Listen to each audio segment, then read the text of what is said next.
am the only one who possibly can. You're not the real heroes.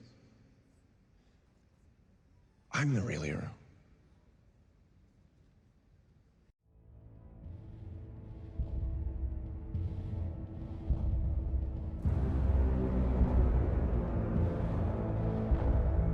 Holy, look at all this damage! Where? Where? Where, Dwight? Seems like you already know where. Hi, I'm Saul Goodman. Did you know that you have rights? The Constitution says you do, and so do I. I believe that until proven guilty, every man, woman, and child in this country is innocent. Now it's left to me to deal with him. You can't. If you try to interfere, this becomes a much simpler matter. I will kill your wife. I will kill your son. I will kill your infant daughter. But for now, we're going to look at a slightly different system that doesn't just affect the moment of death, but the moments before death. Something that makes combat more grounded, horror more horrifying, and sacrifices all the more heroic. Picture a movie fight scene between a hero and villain. They're clashing blades, dancing back and forth, parrying, dodging, blocking, keeping up with each other's advances, surprising each other with new techniques and strategies, until finally, one of them lands a devastating blow. It's not just a graze on the arm, it's not just a smack on the chest. It's 0 HP. When using the point of no return system, we want to draw attention to this moment of the fight, to make that hit extra cinematic and weighted and affect the decisions that your players are going to make when they are given that critical choice of staying down or getting up.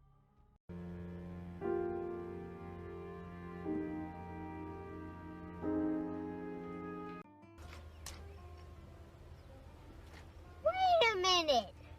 Who are you? So with that, let's go ahead and dive into our first build, the level 5 Blighted Warden.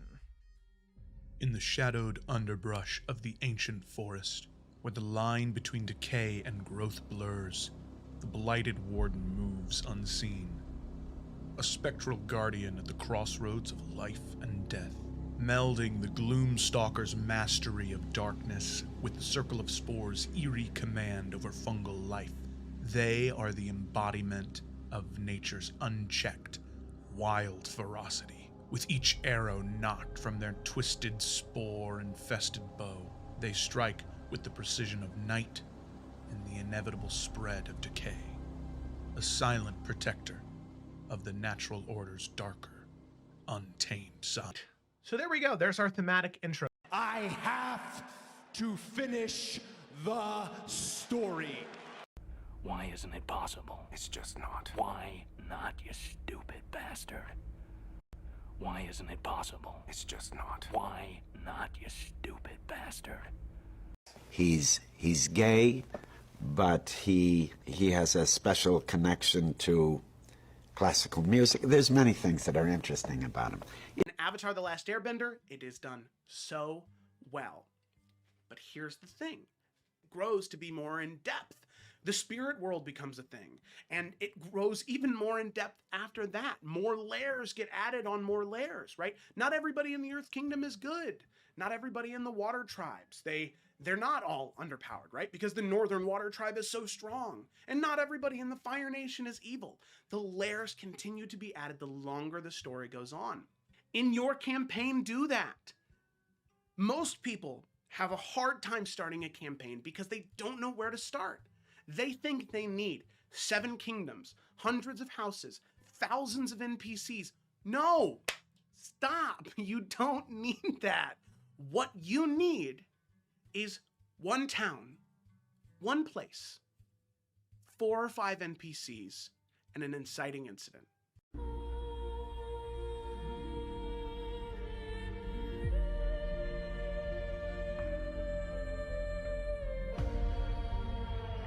What a joke! I worked my ass off to get where I am. And you take these shortcuts and you think suddenly you're my peer? You do what I do because you're funny and you can make people laugh? I committed my life to this. Every day I wake up and I hope you're dead. Dead like if I can guarantee Henry would be okay, I'd hope you get an illness and then get hit by a car and die. In this video, we're going to talk about secondary objectives, a way to make your combat encounters spicy, delicious, fantastic. Secondary objectives enhance combat in D&D to an exponential degree. Let's go ahead and dive into number 10. Rescue missions. Task your players with rescuing an NPC or retrieving an item during combat. It will help add layers of urgency and potentially even a moral dilemma. My favorite example of this is instead of sending the players to kill the goblin camp that may raid the village, right? That's a consequence. Sometimes that's good.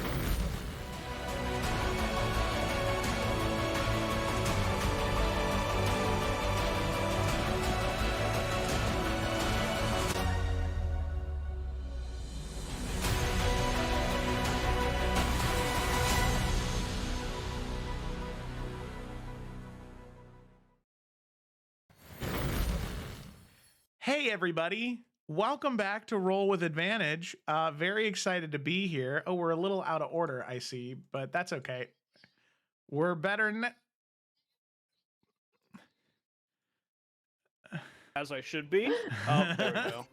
Okay. Oh, Carasella's here. It's crazy. Yeah. You know what? That's a good. What is a verified member? What the hell's that? Discord's adding new buttons. Okay. Hi, Duke. Howdy, what's going on? Why Felicity are you? Oh, because I changed my name to G Joe. I'm the DM. I feel like you just need to reset all the names at this point. Like, no. No. I shizant. Ew. No, I fucked up Discord. Shit. Nope, never mind. We're good. Okay. I'm so sorry. Forgive me. Forgive me, Father, for I have sinned. Forgive us our trespasses and those who trespass against us. Is that it? I don't know. It's been a minute. Okay, Felicity. We're It's gonna not go really a thing in Mormon culture, to be honest, so couldn't tell you. H Felicity. And Lita. No, I'm all mixed up. Are you trying to say the confession prayer? I have no idea what I'm trying to say. You think I know enough? Taught at a Catholic school for 2.5 years. I don't know shit. I'm just thinking of Enter Sandman because they say the Lord's Prayer in that song. Now, the Lord's Prayer is the long one, right? Like, is that depends on your definition of long and what is a prayer? I don't know. Because for me, Lord's Prayer, NBD, but a rosary. Oh yeah, no, see, I've never. Give me 150. What the hell are we talking about? I'm sorry. I'm making sure Twig is here. So much time on this. I need Twig to be present. Carasella's not here. She's too busy fucking around in the dream world. Maybe that is the Lord's Prayer. Am I dumb? Taunting malice. God. It's funny how you'll say a thing like every week for years of your life and then instantly forget it. Yeah. No, exactly. Every time that I'm in mass with my parents, I'm like, I'm in autopilot mode. I know we had like this one thing, which is like, I don't know what it counts as, but it was like a song thing, and that is forever ingrained in my brain where I'll just go off on it like every now and again. There's a Alleluia from when we were little that's way more fun than all the other Alleluias. And I'll never forget it. Ale, ale, alleluia. Ale, ale, alleluia. Oh, ale.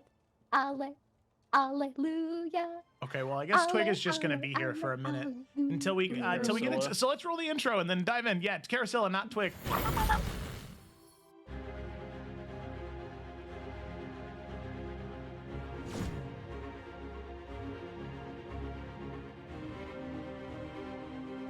I don't care. If I have to die, I am not spending another second under your control.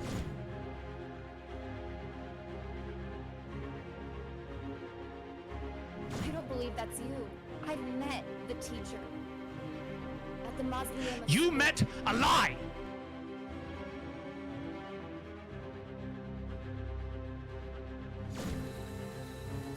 I don't want to watch the people I love die and do nothing.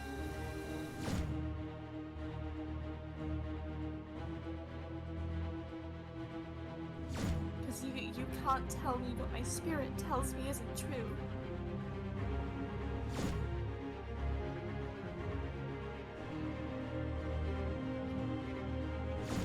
I'm a pretty good judge of character, so just keep that in mind. I suppose that's right.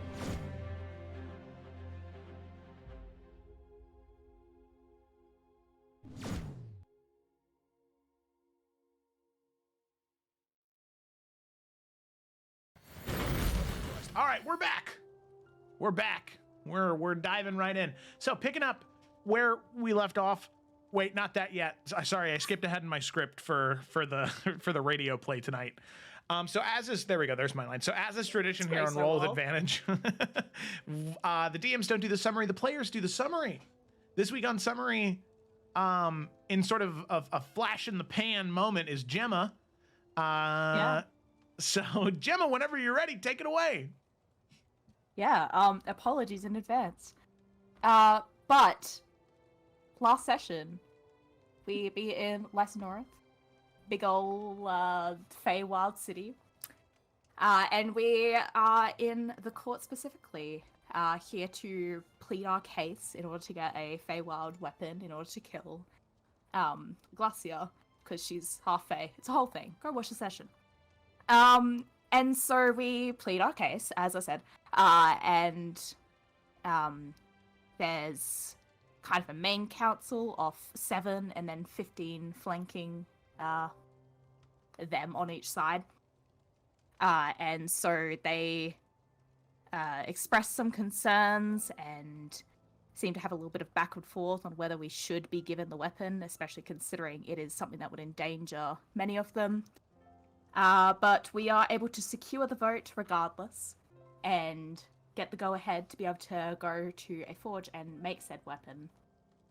The council also raised some questions around Yorick, though, about how an infernal tiefling would be connected to the Feywild.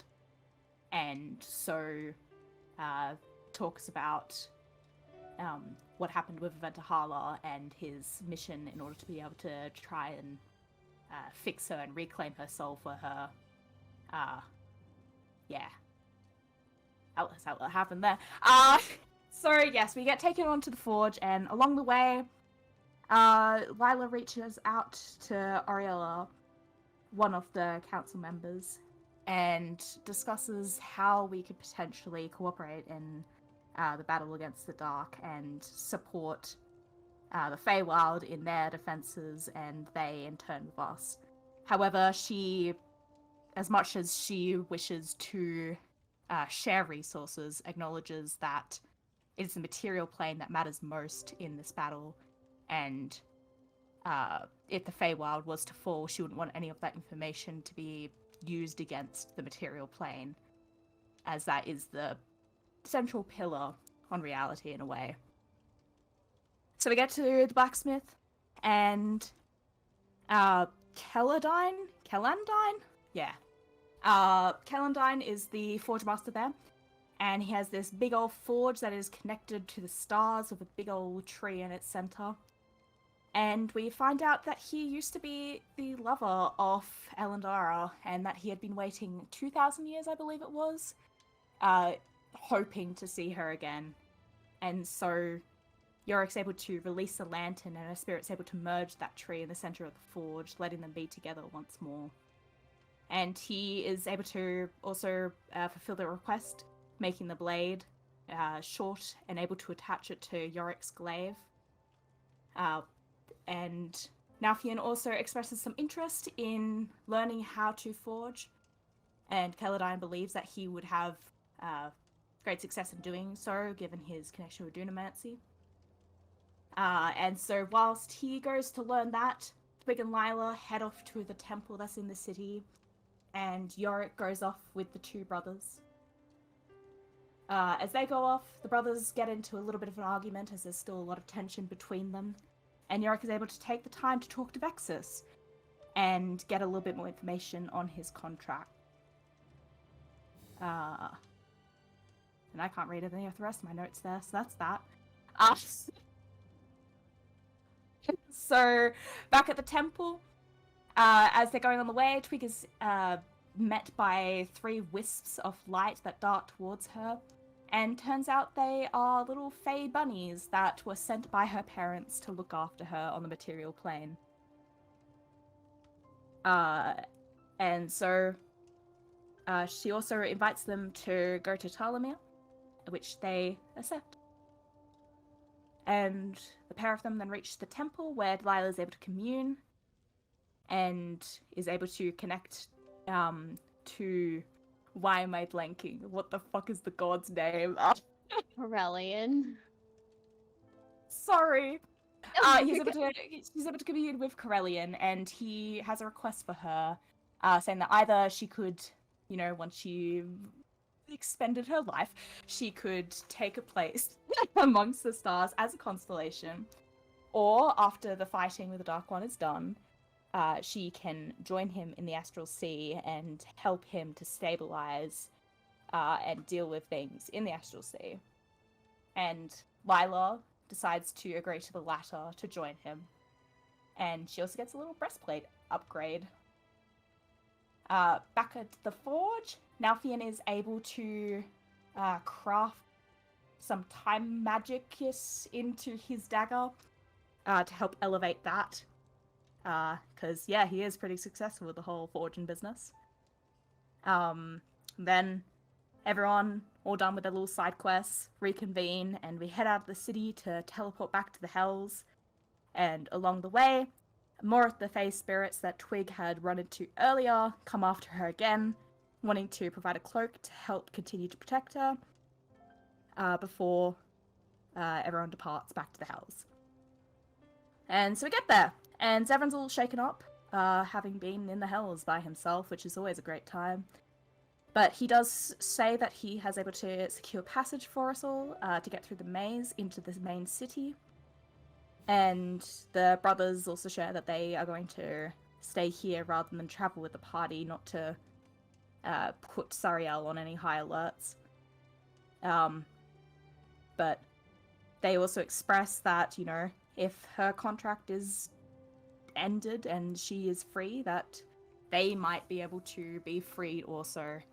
And so it's kind of a loose promise from the party to do that. That's basically what happened. Woo! All right. Fantastic. Thank you so much, Gemma. So, I will say, just so that way you guys know, so it's there for posterity.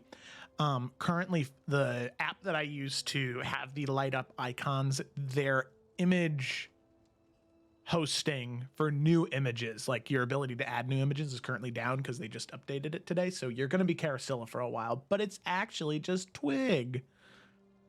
Imagination. So that is right where we're going to go ahead and pick up, as all of you are in the mansion of Zevran, using his 7th level spell slot, casting Magnificent Mansion. All of you had just gotten in after your long day's journey through Lysanorith before heading deeper into Maldomani and, by that extent, Malagard, the city of Maldomani. Now, that evening, for the most part, is rather quiet. As all of you have had quite the draining day, there's been some new information discovered, but I leave the question up to all of you. Do you want to have the conversations the night of, as you have just sort of like been traveling a whole bunch that day and maybe a little tired, or as you're getting ready in the morning, preparing to head out? Yorick has a convo. He'd definitely do that night. Okay. Yeah, for sure. I think the conversations at night wouldn't hurt, kind of like as the people are winding down, so it's not like deep convos and then let's get back to business, there can be some space. Yeah, So. for sure. Okay. All right, cool. Just wanted to double Bummer, check. we gotta go. I'm sorry you feel that way. Anyway. That's rough, buddy. Exactly. Okay. So,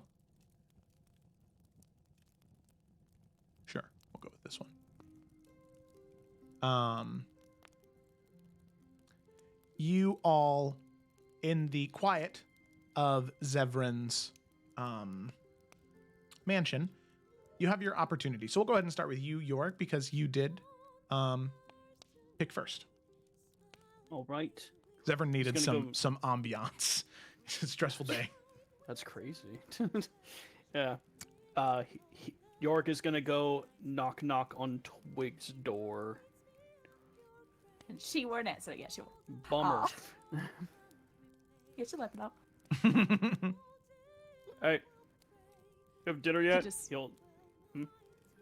I was gonna say, you can see that she's just got all her, like, Kingdoms of Castles cards just, like, spread out on her bed into little piles. Nice. She's obviously been studying. You had dinner yet? I made some eggplant parm. Thought you'd enjoy it. Oh, did we eat yet? That's why I asked you. That was me out again. Oh, well, Q. Mind if I come in? Of course. Well. Was there something you wanted to talk about? Yeah, if you didn't mind, and he'll walk in, he'll hand you the plate. And he'll just find, like, a chair to sit in, or, like, yeah, he won't sit on the bed to not mess up your piles. He'll find somewhere else. The floor, if need be. I just wanted to check in, see how you were doing.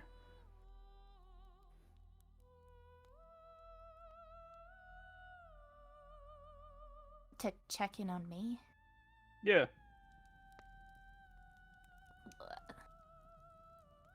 I feel like I'm more worried about you with everything.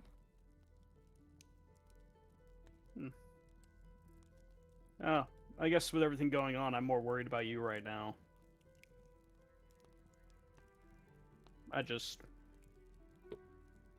feel like a lot of decisions have been made lately. I mean, there's what Alfian has going on with the Green Knight later on in life. You know, Yuri's gonna basically be bound to the Hells moving forward. Lila and Corellian now. And something's gonna happen to me. Oh. I just feel like that's a lot for you. Because I know how strongly you care. I just thought I'd see how you were feeling about everything. I imagine it can't be easy. Well, I mean, there's still... We don't know what's gonna happen with you, right? Yeah, I don't. And so... Maybe that would be... okay, right? Yeah? I mean, there'll still be enough of you left over once you... do whatever needs to happen with Aventahala. And Lila's still going to be able to visit us, and we're going to be able to visit her, right? And so that's not going to really change that much. And Nalfian isn't going to be for a while, hopefully. Eurydice's a little more difficult, but... I feel like I should be the least point of concern here.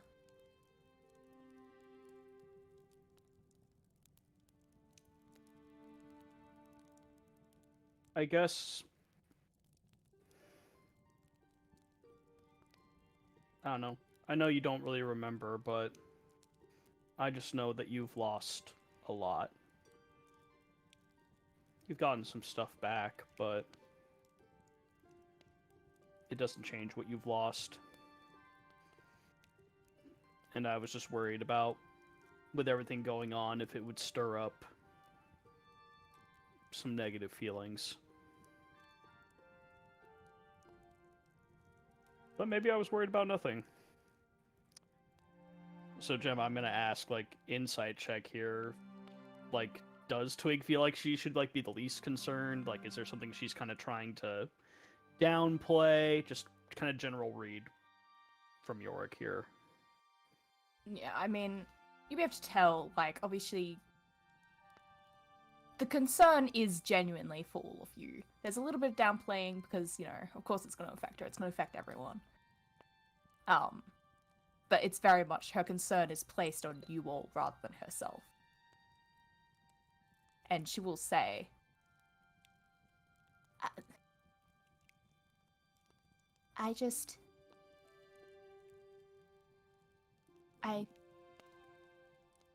you should be more worried about how to find a way to have both you and Aventahala around, right?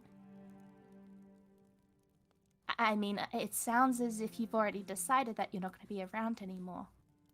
But that's not going to be true, right? Or at least it's not guaranteed. Yeah, I mean, I don't think so. It's hard to plan when, like, you don't know what's happening, you know? Because, like, I don't know, when... Well, I don't know how this stuff works, you know? When the Raven Queen and Aventahala kind of told me that there'd be, like, a cost... I don't know, I didn't think much of it. I thought, like, okay, well... I don't know. I just didn't think about it that much, and now, ever since we've been down here, like, everyone we talk to about it is, like, very doom and gloom about it, and I'm wondering if I signed up for a little too much, you know? But then you're still okay with it, then? Because, I mean, I know it's not ideal, but Aventahala is still okay now, right? And so, if it is going to mean that you won't be around anymore, then is it really something worth doing?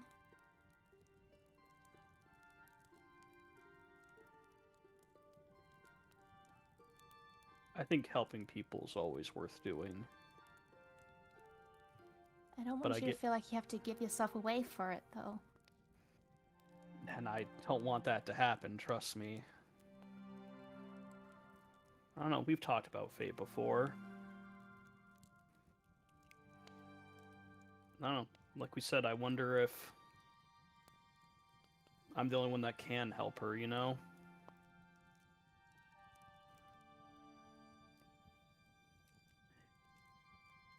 And after everything she's been through, she deserves it, doesn't she? I mean, I'd like to think so, but she's old, right? Not in a bad way, but Don't call her she's been that. around for a long time. And I know a lot of terrible things have happened, and, well, I don't know how soon all those terrible things happened, but I mean, I feel like she's had more happier days than you have.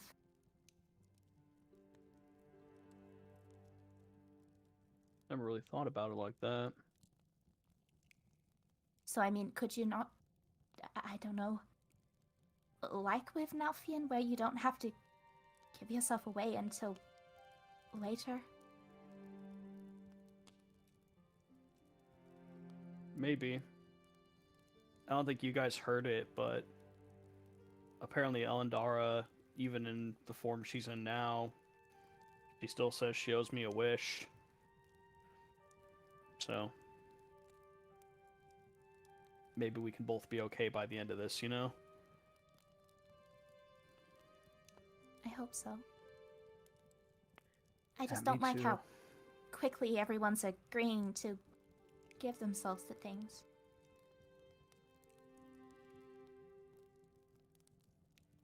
Yeah, I get that.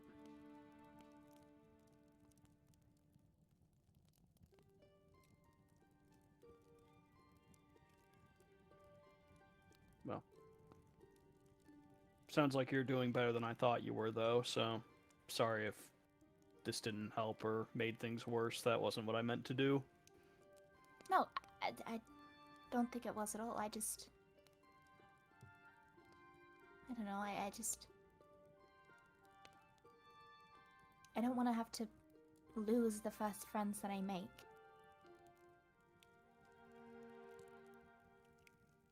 But it seems like you're all going somewhere.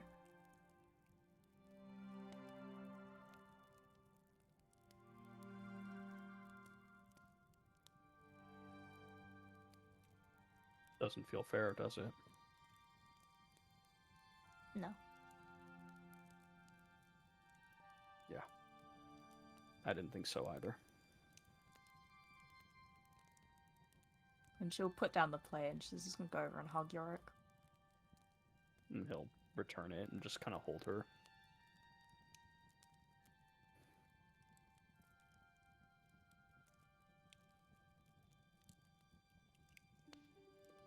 The food tastes really good, though. You're a really good cook. My mom taught me. She must have been a smart lady. She is. I can't cook as well as she can, though. Just never figured it out, you know? But did get a lot. I don't think that's true. No. I hope you can meet her sometime and you can confirm or deny that. I hope so too.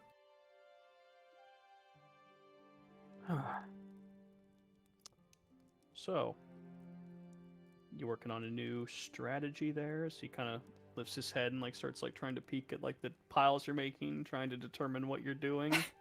Twig's gonna instantly run over and just full body block, you know, arms out, wide stance. Maybe. I was just, you know, we haven't played in a minute. If you just wanted to test it out. Her eyes will light up. I mean, if you have the time. Always have the time for you, Twig. Hell yeah. And She'll he'll get reach her into his deck. pocket and he'll pull out his deck like he was ready to go. Oh, hell yeah. Okay. Set up. Twig wins. No comment. That's fine. It's about how Yorick it has goes. fun playing, which is all he cares about.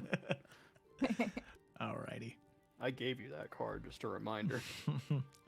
So the two of you play some kingdoms and castles as Twig finishes out the eggplant parm. Okie dokie. All right. Well, Lila, we'll go ahead and bounce to you as that's So- happening. Yeah. So Lila has a whole world tour of things to do tonight. Basically, I'm gonna have a conversation with everybody, but since I think we'll start with I don't know if it's gonna be the hardest one, but one of the hardest ones since we just did a Yorick and Twig. She will go to Zevran. All right. I'm not sweating. Starting You off guys are light. sweating. I know, yeah. Like, Okay, cool. but part of me is also like, maybe it'd be weird if she didn't talk to him first. You know, if she was like, let me talk to everybody else but you. So, yeah, what's Zevran doing? Right now, as all of you are in here, obviously he would spend his nights in the mansion. He didn't spend it at the tavern. That'd be crazy. Thank God. But you can see that there are a few books that he's currently reading, sitting in sort of the large, like, central foyer area when you first enter the area that has all the constellations. You can see there are a couple of books, definitely older. They look to be from the Hells. So much so where the leather that's binding them, Zevran is handling it very delicately, and it's not delicate. It is ick. It's skin. It's an ick. Like, oh, this is terrible. Yeah. But It's bound in skin. We all know it. it's a book. Yeah. So, she will come on over to him as he's like, flipping the pages, and sit down next to him and say, well, that must have some very interesting stuff in it if you're handling it like that. Yes, very, very, very valuable information. Sometimes the pages, I think the pages have some organ juice on them or something, because this is it's. Do they have a smell?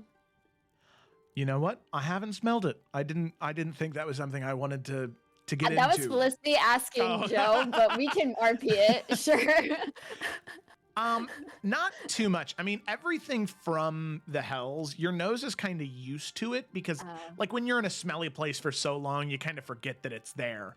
And you guys have been in the hells for several days, almost a week now. So, like, the smell of sulfur and brimstone is just normal. So they probably, if you were to take them into the material plane, people would be like, "What the fuck?" Right. Yeah. But for you guys, it's, you know. Just the huge. Yep. So she'll like lean over to the book and say, "So what are you looking up?" Well, just anything and everything that can not only help us in whatever's to come, but anything that I think could be useful back in the library in the College of Hearthcrest. I mean, still could be useful, anything we find. So I just want to make sure that if I can find something useful here, that it gets to the right place. Fair enough. I I have some news. So I feel like I should tell you. But I also feel like I got the impression that there was something on your mind. Maybe something happened while we were gone. So I didn't know if you wanted to, who wanted to go first kind of thing, you know? Or Well, maybe I misunderstood. No, there was nothing wrong, so to say. I just, it was a long time to be away from all of you in the literal hells. I was excited to see all of you, and, well,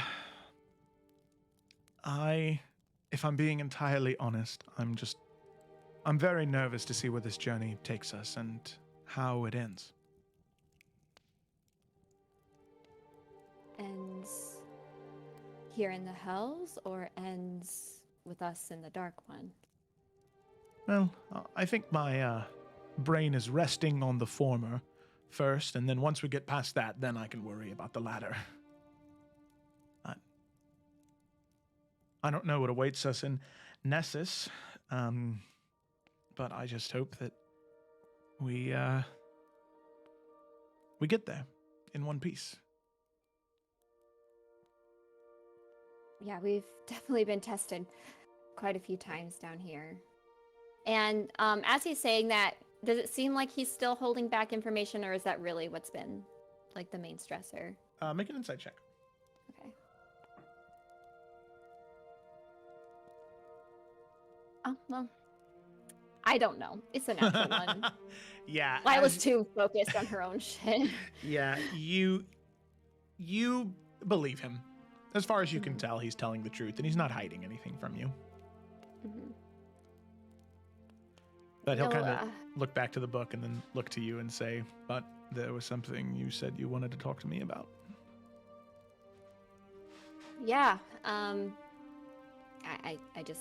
I didn't want to rush past what you were saying. I think you have every right to be. Uh-oh. I'm still here. I'm still listening. Oh, okay. I was like, I can hold. But she'll continue and say, I didn't want to rush past what you were saying. I am so grateful at your willingness to join us. First, the Astral Sea. I know probably originally you were just excited to, you know, explore and learn there, but it ended up being a shit show. And now you've just stuck with us through this shit show, and I am so thankful for that. So, totally understand where you're coming from. Nerves make complete sense. So, yeah. But the thing that I need to tell you is some bittersweet good news. In the Feywild, I was able to commune at one of Corellian's temples, and it went really well. I've been able to interact with him, not even a handful of times, but a few times, and I'm really passionate about my faith in him and my connection to the astral sea. And that's one thing I admire about you, also being just as interested in the astral sea as I am. And I've always felt kind of like I was just going through the motions of what I'm supposed to do in life, like with my family and what they expect of me. I know I kind of touched on this in that one conversation we had way back in Ravens Rock, that I just kind of was just doing what I thought would impress them, but there were certain things that I would latch onto, like the astral sea, and my faith in Corellian, that grounded me and made me feel like I was not just a wash, rinse, repeat Tatiana. And being a Pathfinder is wonderful. I don't want to downplay that. It's a great privilege, but it's also what was expected of me, right? Like my grandfather. So when I communed with Corellian in his temple, he asked something of me. And I had the choice to say no, but I could tell that it's weird to say that a god needs you, but it felt like he needed me. And one choice was to continue being a Pathfinder, which is still helpful in his eyes. But the other was to go with him to the astral sea and become a planeswalker. And for that, he wants me to go once the Dark One is taken care of. Assuming the Dark One gets taken care of. There's a lot that needs fixed there. There's a lot of damage that's been done in all the planes, but we know what the astral sea looks like. We witnessed it, and I said yes. And I don't know entirely what that means for my life after the Dark One, but a lot of it will require me to be in the astral sea, and I won't have as much time here on the material, or not here, but on the material plane. Mm-hmm. And I understand that's a lot to take in, and if you don't even know what you want to say, or if you want to be upset that I didn't even consult you or anything, I don't know. I already feel like I've asked a lot of you. While you're talking, he's going to just kind of place his hand on your hand, and look at you and say,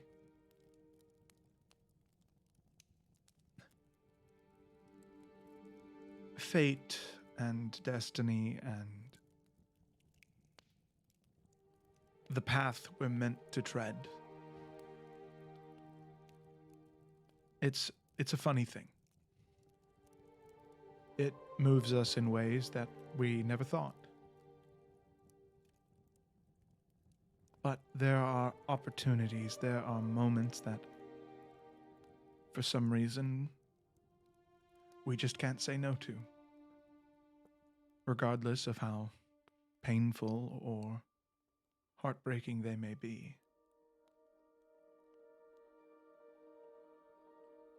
Before I met all of you, there was nothing I loved more than sitting in the safety of my library in my home.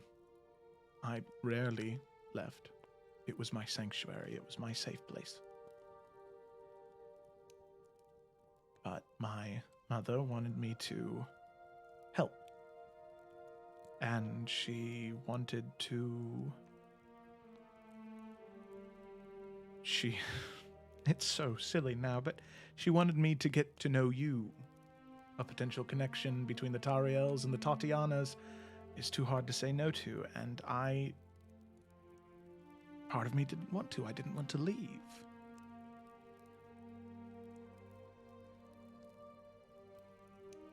But then I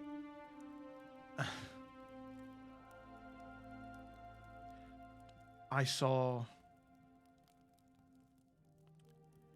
a paper you had written that had been published, and I read it, and I read it again, and I read it again, and again, and again, and I couldn't say no to a mind like yours. So I left the comfort of my home, I left everything I knew and cared about and loved to go on this unknown journey that I didn't know what would happen or how dangerous it would be. But regardless of the horrors of the astral sea or the stench I will never get out of my clothes of the hells. We'll just find new ones. Exactly. I haven't ever regretted it. Because the time that I've been able to spend with you, I will cherish forever. And if I can somehow be with you in the astral sea, then I would do so at the drop of a hat. But even if that's not the case, if it's something you have to do alone, then so be it. You would really go to the astral sea? With me? If I could, I would.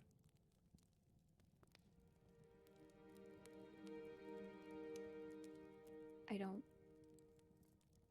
But I don't want to give you false hope. I have no idea how that would work, if it would be possible, and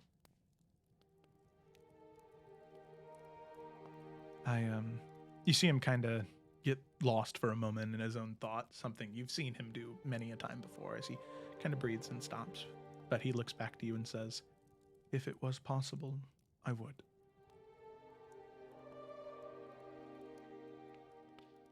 I would like that. And if it is possible, I want to make that happen, because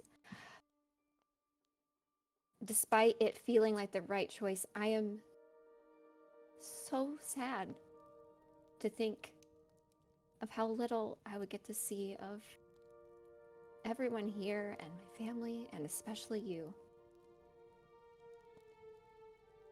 I don't regret saying yes, of course, but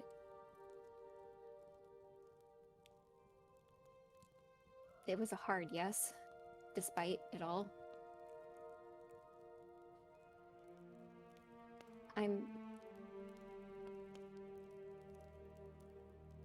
really relieved at how well you're taking this.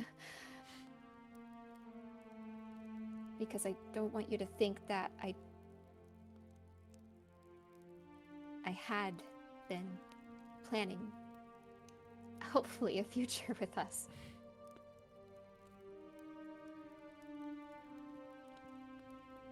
We all have to make sacrifices for those we love and those we wish to protect, and if it keeps the material plane safe by you going to the astral and bringing order to it, or whatever exactly you're expected to do, then I understand. It hurts. It is heartbreaking, but I would be willing to do anything to protect the ones I love. And at that, he would kind of squeeze your hand. Yeah, and I think she will, like, maybe with, like, probably at this point, at least one tear running down her face to, like, pull him in and give him a kiss. Mm-hmm. And then give him a hug and say, believe it or not, somehow I think you're taking it better than everyone else did. And I don't know how that's possible. I don't know either, but here we are. I think it's probably because, at least I don't want to say they're exactly the same because I will say there was one first edition copy of the history of trade routes in the gemstone that I left behind. Librarian wouldn't let me take it with me, and that was pretty heartbreaking. Pretty, honestly. Sometimes I still think about it. As he wistfully looks up into the air. She'll roll her eyes, but also kind of understands. Yeah. At the same time, she's just going to like look up at the constellations in the room that they have and be like, so do you think if we live in the astral sea, we'd be on a boat all the time, or would you want a house? Well, I know that in Iverion, riverboats are a thing, so... That'd be adventurous. A boathouse, maybe?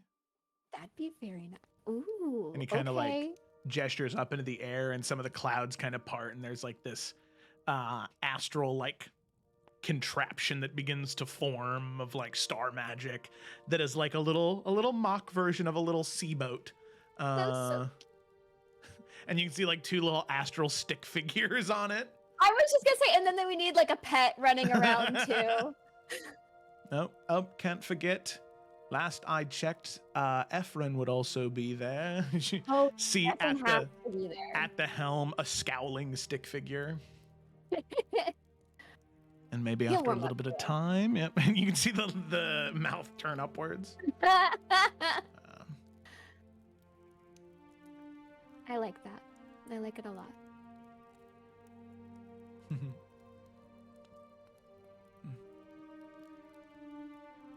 Is there... Are you sure there's nothing else that you need to talk about? No, I'm very happy of the time I get to spend with you, even if this dream doesn't get to happen. I'm just very glad we have now. Me too.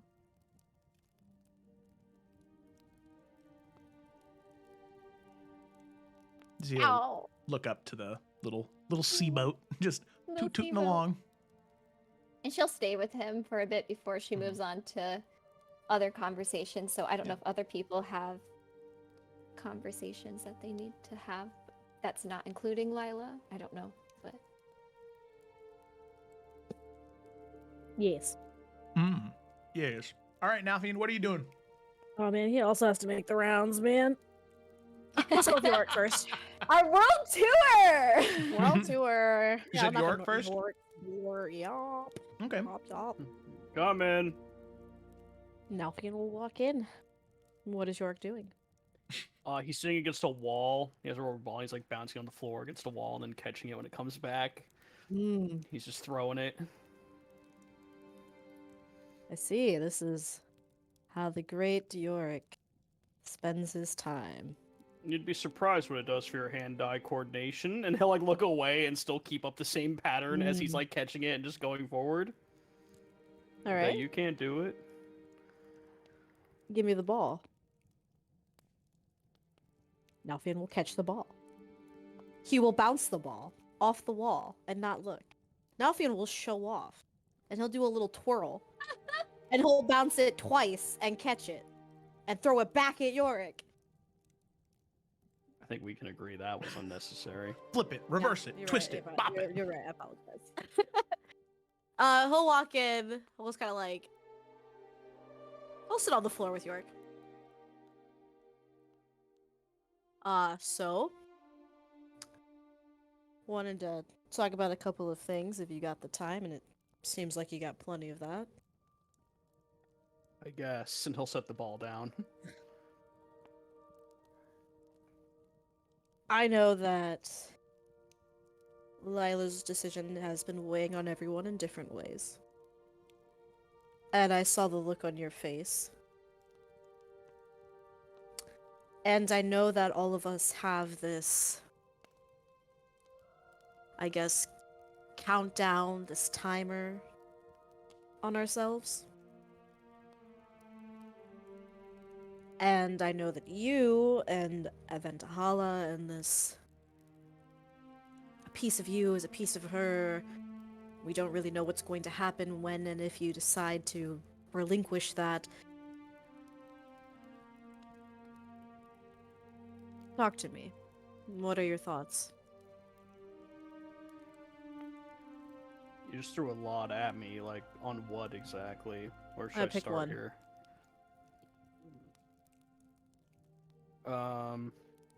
Okay. I mean, this whole thing with Eventahala, I don't know. Just... I thought, like, they said, like, a piece, and, like, a piece of you isn't that big, right? I mean, I've lost so much blood over the years in all these fights. I mean, what's, like, a piece, you know? Just, What if I don't it's know. not just a piece, though? Well, that's... I don't know. That's how I thought it was explained to me at the time. Mm. And now I'm realizing that, you know, maybe that meant a little bit more than I gave it credit. Yeah. What if it means everything? Right? Sacrificing yourself entirely. Well, then they shouldn't have phrased it as a piece. That was very misleading. I mean... now he makes a face. I get what you mean, though. Yeah. I don't know. I mean...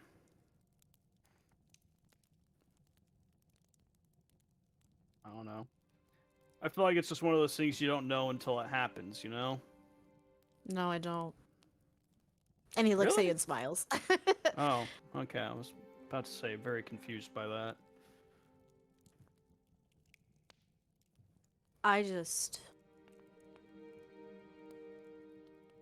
I'm never gonna tell somebody how to write their story, play whatever part they want to play. I'm never gonna tell anyone what to do. And I know that you know that you should definitely take the time to really think about what it means if Yorick Nasine isn't here. What it means if Yorick is not a part of the final battle. What it means if Yorick... his soul doesn't go where we think it will, and falls into that of the Dark One.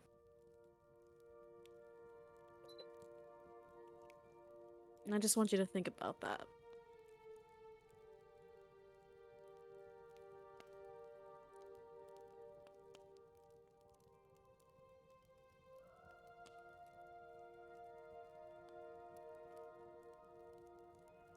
There's not an easy answer, and I'm not gonna pretend like there is.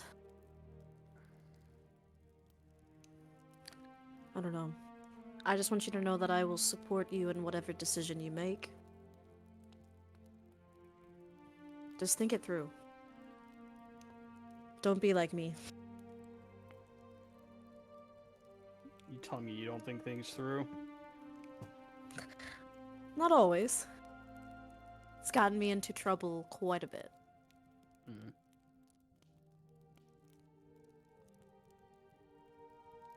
Yeah, no. I can promise you I'm thinking on it. Alright. I'll take that. And with Lila? Yeah. I don't know. I don't know. Her life, her decision, you know, just Yeah. still sucks. Yes, it does. But her life. Her decision. I know. But I'm allowed to mourn Yes. my loss that comes from it. He puts a hand on Yorick's shoulder and he says, "We're all gonna hurt. A lot.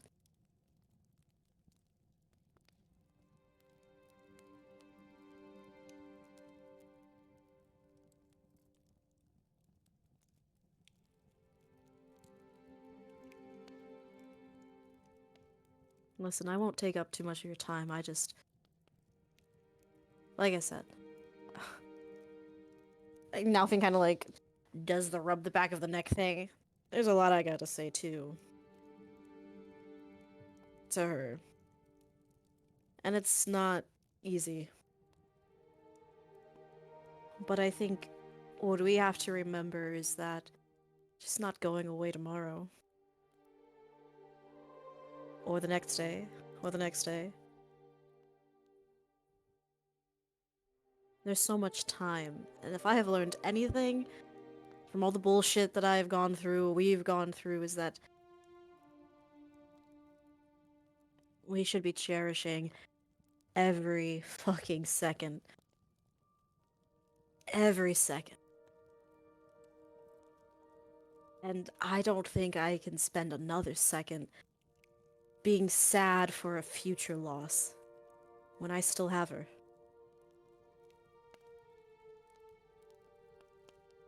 You'll drive yourself crazy if you do.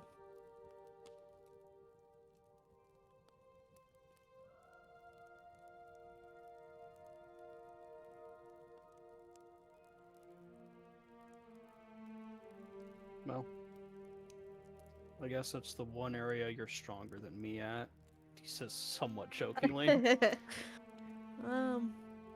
Maybe. I'll take it, because it's not many. You're way faster than I am. Yeah, but you could probably do way more pull-ups than me. Well, that's true. Alright. Did you see me cross that river? I did. Yeah. See me fail? Y'all looked at me like I was insane. You didn't fail. The tornado just came at a bad Was time. not my finest hour. The tornado came at a bad time. That could have happened to any of us. Listen. One thing I still need to learn is to humble myself. Because Twig will be the first to remind me just how prideful I am. I failed. Okay. You failed. Big fat Thank F. you. You're right. Alright, alright. I was trying to be a good friend, but you're right. You really All screwed right, the pooch on that one. Thanks.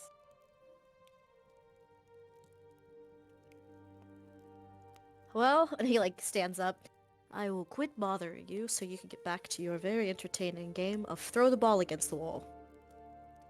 More fun than you think it is, and he will go back into the same motion. Be careful letting those thoughts swim around. Don't get lost. It's just hard when they're so loud. I know. I know.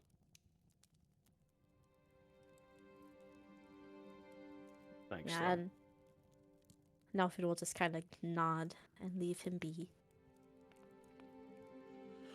Man. Yeah, Nalfin, you walk out of the saddest boys' night ever. Subpar, That's for what sure. bros are for. True. For If you can't cry with the homie, he's not a homie. exactly. Right. Alrighty. So Nalfin. Thank you for that. You're welcome. I'm glad I get the uncut Kayla, you know, just in the other room saying random ass shit. All right. So we then move on from there. Who next? Who conver next? I Yorick? have more things, obviously, so I could hop to Twig now Yeah, let's go. if Gemma's good. Let's go, Lila, because Yorick and Nalfin just had a conversation. Yeah. Twig's Alright. still plotting her stuff in Kingdoms and Castles in her room. Always, man. It's a full-time job. What can I say? Being the champion and all, you know. Yeah. It's gonna rap, you know. I get it. Lila will do the whole like knock on the door as she kind of peeks her head in. Hey, you busy? No, you can come in. All right. What's the plot? Or how's it going? That Lila doesn't play card games. Yeah, you can see like. Are you Twig, winning, like, son? taking No, very much that. Like, is it good? Are you winning against with, yourself? like- Yorick came in and like Twig was like planning out her strats. She's about to like go and like, super top secret, don't look. But then she thinks about it for like 1 second and it's just like, it's Lila. It's Lila. Yeah. And you tell she's about to like launch into this whole thing about how she's gonna be able to bank up so much resource and all this bullshit, but then she just decides it's Lila, this is worth it. It's going good. Good. I feel like I've found a way to be able to win most matches within 3 rounds, so that's always good. Wow, that sounds fast. I feel like these games normally last kind of a long time. And she'll like It sit is. down on the other side of the cards. So, I know today was a pretty big day. And we got to meet your little forest friends. That's really nice. Yeah. I mean, I never realized they'll fade this whole time. It's... I don't know, I feel a little silly about it. Why do you feel silly about it? I don't know, I mean... Well, for starters, I thought I'd be able to tell, I mean, there's a lot of difference between something that's from the Feywild and something that's not. And so, I thought I'd know enough to be able to tell, but I don't know, maybe if they've always been there, then it kind of skews that anyways. Yeah, And also, just the fact that they've always been there. I feel silly for them feeling alone a lot of the time. Because that wasn't true, right? What do you mean by them feeling alone? Well, no, for me feeling alone. Right. I mean, as sweet as it is to have little guardians, you weren't having conversations with them for the most part. At least I don't believe you were. Much. Well, not two-sided conversations. As wonderful as they are, don't feel guilty for wanting to have people in your life that, can have a two-way conversation. But it's nice, for sure. I didn't know if maybe...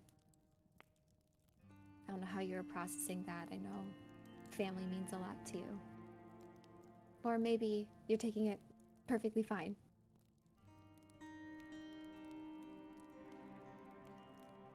I don't know, I think it's just a little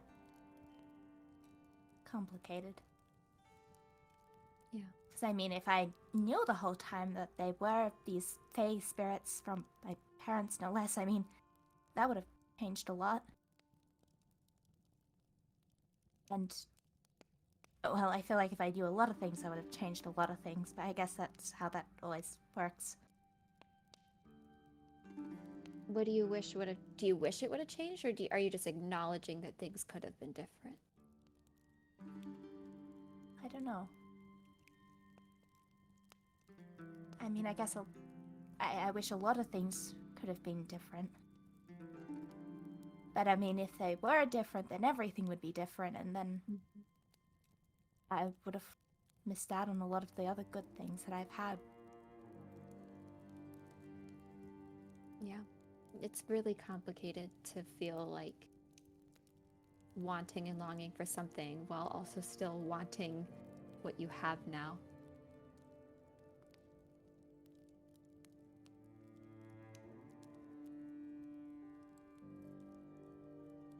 How are you handling everything with what's going on with all of us right now in short-term and long-term stuff?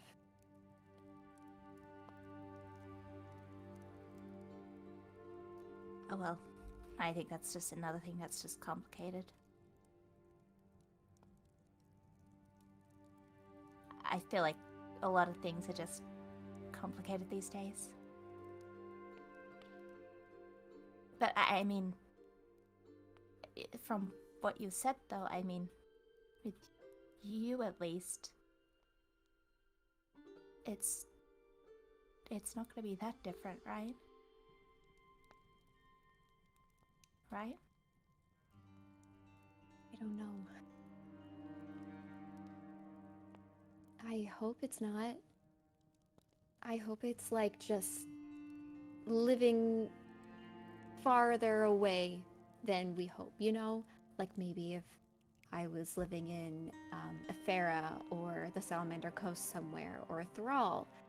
So I hope it feels more like that, where it just, you know, visits are just not as frequent, but still possible. I mean, Corellian didn't say they were impossible, but just more difficult. I just don't know what that means. Well, I mean, you already know a lot about the Astral Sea, especially, and with planar magic now too, right? Yes. And I mean, you're very smart, and so you'd be able to work it out. And so, you know, maybe it only has to be, you know, we could still see you every weekend or something, you know?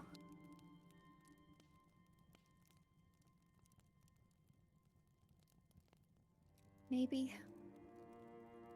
I'm not sure if just being able to travel the plains is gonna be the only barrier. Well, I know you'd be busy, but you'd still have time. I hope so. I hope to. I really do. I don't know. It's... You know how Elowin does things and has limits that and duties that maybe we don't comprehend fully because it's not something that we can even help with? I think I'm gonna be helping Corellian with some of those things. And I'm gonna be learning a lot, which is amazing. But I don't know if I fully understand what's being asked of me. Does that make sense? I guess, but a lot of those limits, I suppose all the divines have, it's because they're divines, right? And it's not like you're gonna be a god, right? No. I'll just be helping. So then you wouldn't have the same limits. I don't think so. As far as, like, you know, limitations on being able to use planar magic to travel and see everybody. I just don't know. I don't want to... I don't want you to get an impression that,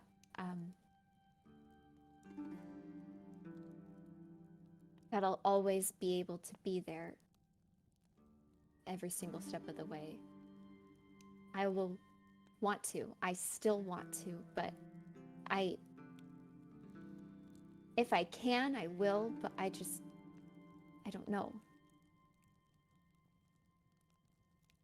I can't definitively say, yeah, every single weekend Lila will be there, and every single, I don't know, game night or whatever we all want to do as a little family. I will want to be there, but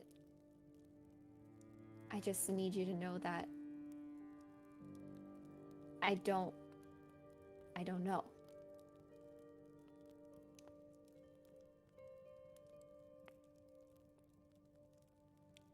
Why didn't you ask?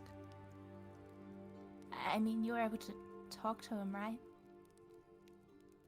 I did, and the answer I got was, yes, I can, but it would be more difficult. He didn't give me exact parameters, I can keep reaching out, but a part of me wonders if Corellian doesn't even fully know either, since it will be kind of post the Dark One. I'm not sure. But that was the first thing I asked was, could I see you guys? And he said yes, but just, it'll be more difficult. So, but maybe I should have asked, oh, can I see them every weekend? You know, given him a little bit more specifics. Maybe that would have helped. I'm sorry, I didn't.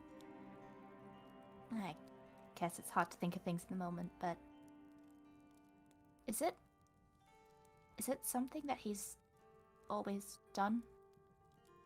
To have helpers with him? Joe? From Lila's studies, is this a normal thing to have little helpers like a gnome? So there are certain Fey powerful entities. You met one in the Astral Sea who typically does employ gnomes or elves.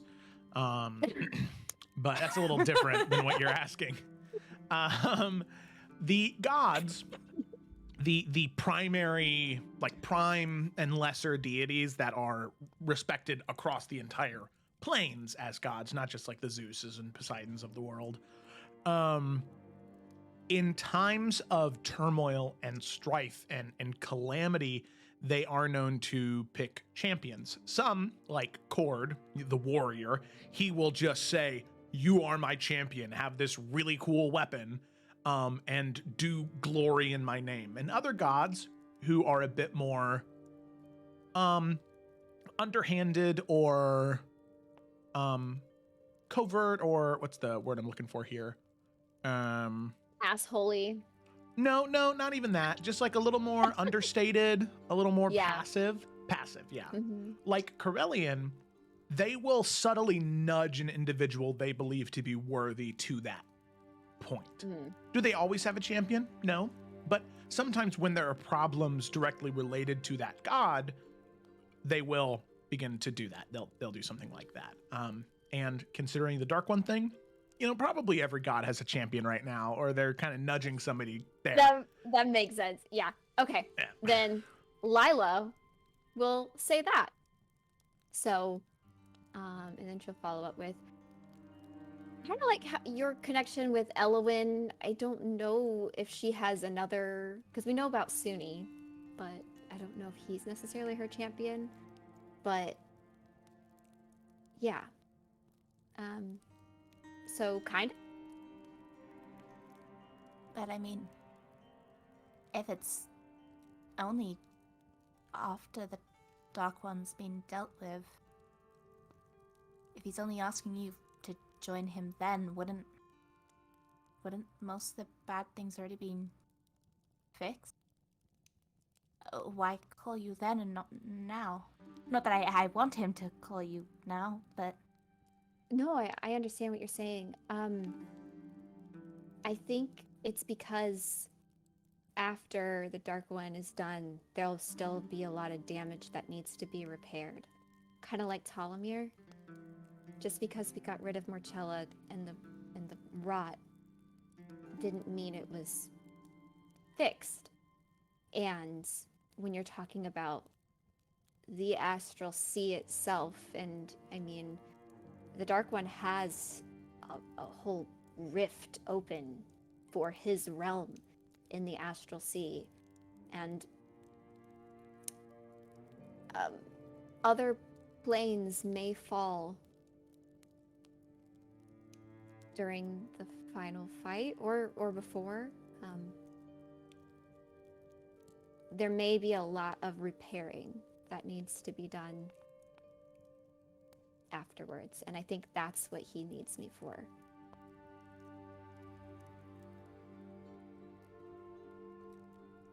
Well, I mean, that would suggest it's temporary. But when we're in the temple with the stars towards the ceilings, they seem to have a space in them. And it filled when you finished communing. I imagine when you accepted. But why would they do that?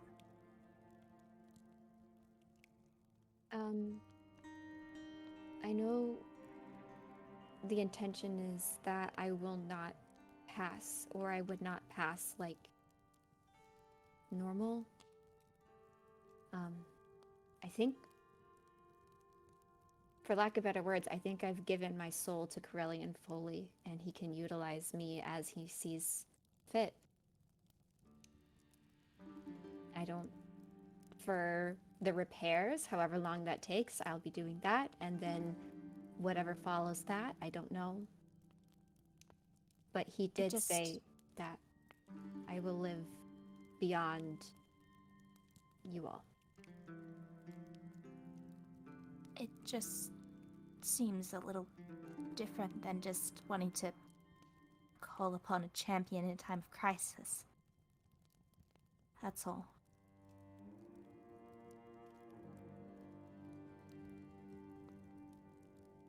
Maybe it is.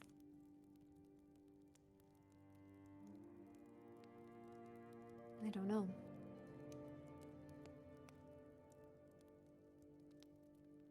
I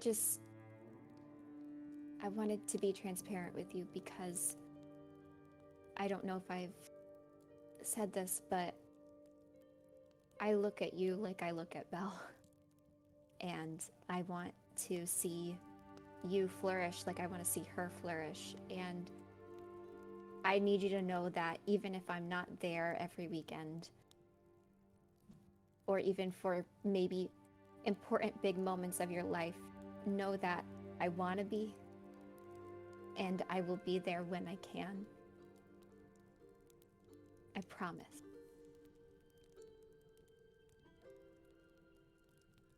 I think I just didn't realize how far away you would be. I just don't want it to be the same like with... It seems like it is with your... How it only just seems like a little thing, and then actually it's really a big thing. Yeah.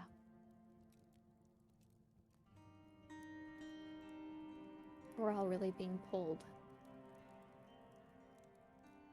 But I really like what we have right now, and as much as I can, I'm going to try and keep what we have for as long as we can.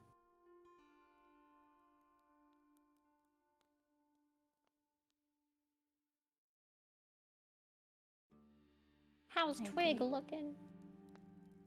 Yeah. Just a little sad, obviously. Yeah. And once again, Lila will give her a hug. I don't mean to be too presumptuous. And I don't mean to claim that I do a good job of it at all, especially compared to you. But if you do go, I promise at least to try and look out for Belle as well. That means the world to me. Thank you. Get a tighter hug, because oh my god. Yeah. Big hugs. Yeah. At least the stars are pretty. They are. Hopefully I'll Okay. be able to avoid astral worms. Oh. Do you think that's going to be more common then? I know there was already issues with it before. I hope not, or I hope there's like a medicine I can take, because I can't deal. Surely Corellian would know something, right? You would think, right? I guess I can ask him. It's a lot of different things you need to ask him, I suppose. We'll have plenty of time, according to him, so... I guess so.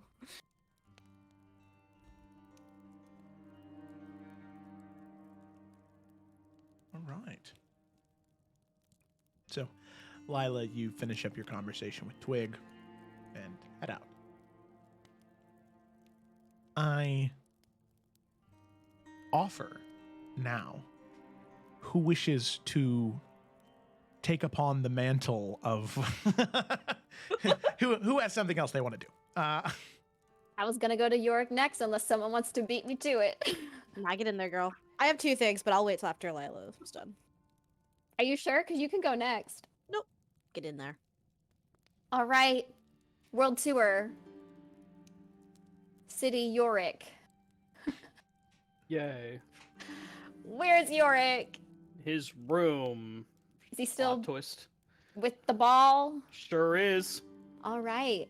Similar effect. Knock, knock. As the door cracks open, she peeks her head in. Hey. Hey.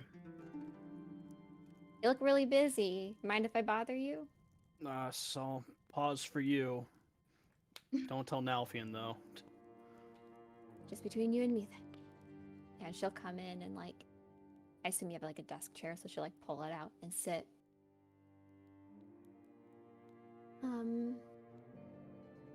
I know there's been a lot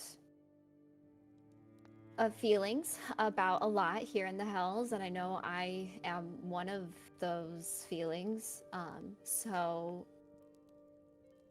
But we don't have to talk about that if you don't want to. We can also talk about you, because man, there's a lot going on with you. Woo, you know, we're gonna run into a lot with you here soon, so that's gotta be stressful. Sure. But maybe you don't want to talk about that either. We could talk about kingdoms and castles. Lila, you came to me. What do you want to talk about? I want to check in with you. But I understand that maybe you might not want to be checked in on. So this is me trying to do my thing while also giving you the space to talk about whatever you want. I'm no master of conversation, clearly, so... I used to think you were. Today, you're a little off your game, though. You thought I was a master of conversation? Wow. We've always had Coming pleasant from you? chats. Oh, well, yeah, but you're the charisma person. You're the one convincing people to side with us all the time and whatnot. That was mostly you in the fake horde, I think. And Elendara, that probably helped well, a that lot. was different. You know, when you're like, hi, like, you know, I'm Tatiana and we do things, and then we got all these other Fae people backing me up, you know. That has nothing to do with charisma. That's just flexing your credentials. I feel like we're avoiding what we should talk about. Absolutely.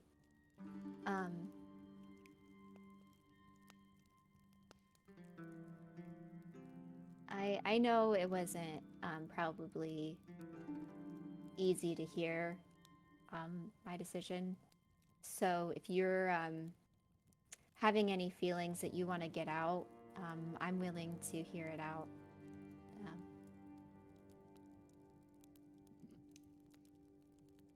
He kind of looks back at where he was kind of bouncing the ball. I mean, I'll tell you, just recognize I know it's selfish, okay? She nods.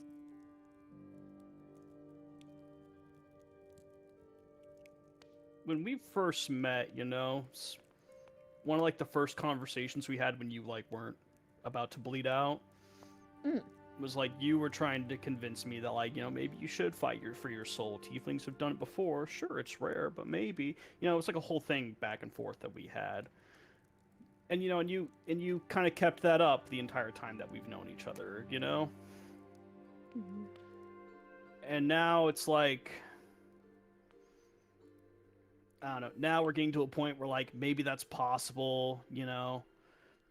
I survived giving Eventahol on my peace, and then like my soul's like truly mine, and like, you know, I'm free from it all, you know? Like I can do whatever I want. And then like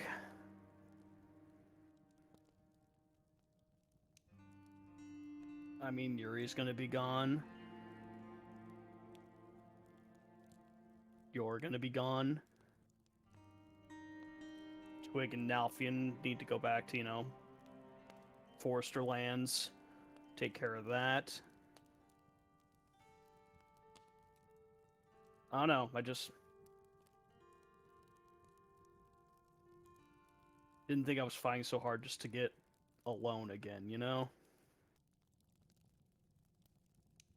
And it's like you're going like right when the Dark One's defeated, so like I only get to know you through the bad times, like the times when we should be celebrating, and like it's like this dawn of a new age and everything should be the best that it should be. You're not gonna be there.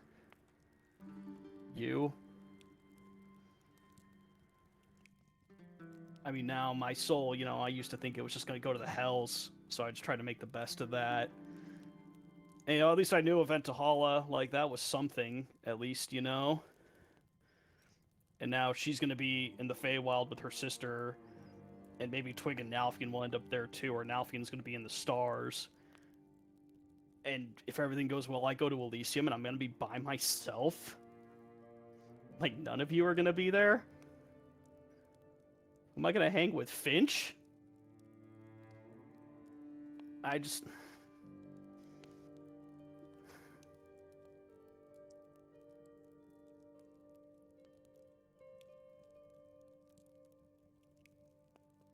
I don't know. It's not the happy ending I pictured.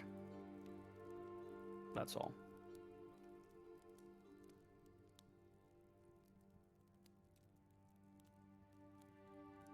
I understand. I didn't see this coming either.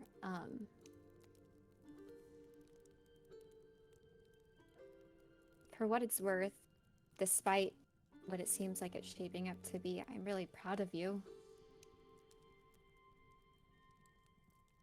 for fighting for you. It's not easy to do that. I definitely didn't fight for myself for a long time. Granted, it was much smaller stakes than my soul.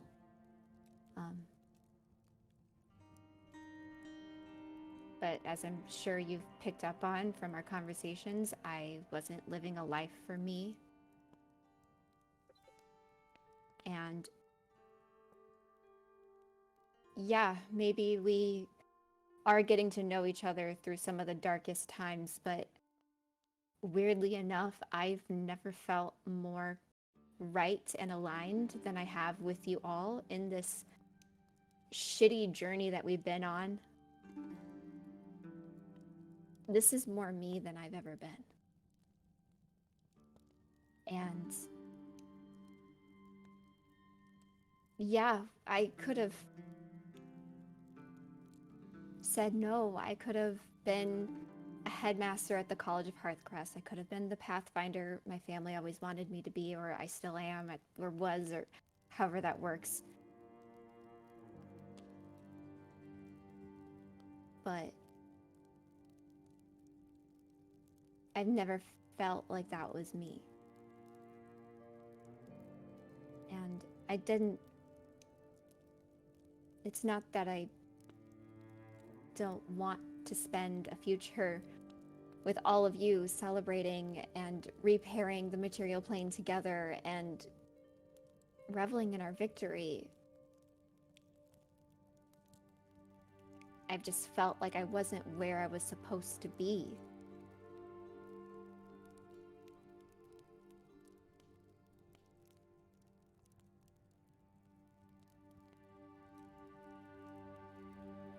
So I know that it's not really words of comfort, but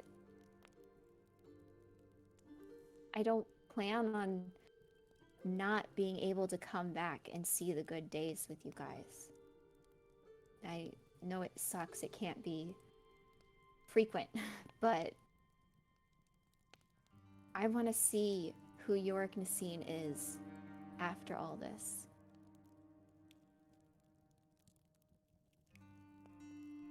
I want to be able to celebrate with you and be proud of your accomplishments and for you to be proud of mine. I don't think your story is just gonna end at a hero for the light. Unless you want it to. If you want to be done after this, I understand. But I only wanted you to push for your soul so that you could be the person to choose your fate. Wherever you wanted to go. And I'm sorry if that made you feel cheated out in any way. That wasn't my intention.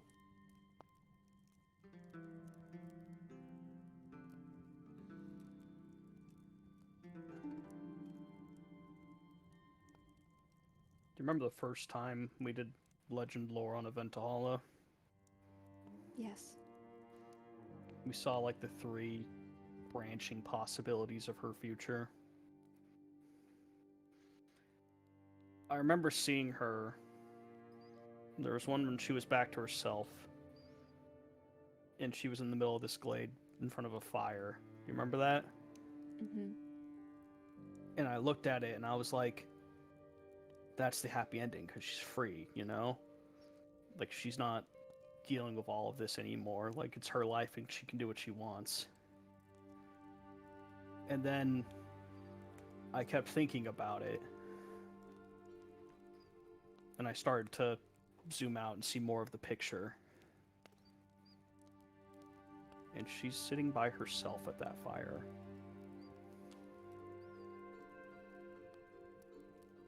And I don't know how happy of an ending that is for her.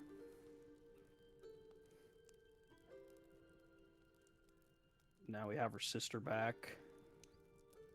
There are people who know she's alive in the Feywild, and maybe she can go back there at the end of this, but it's hard to not picture myself at that fire now.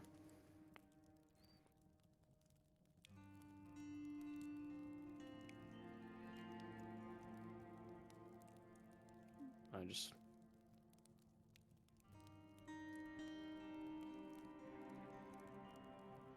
You don't even know how old you're gonna live, do you? He said that I would not pass, technically. So... Forever.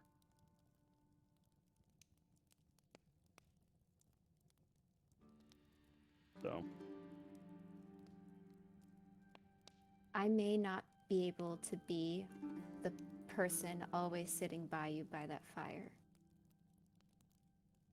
But for all of your life, Yorick, I'll be there. And I'll be watching.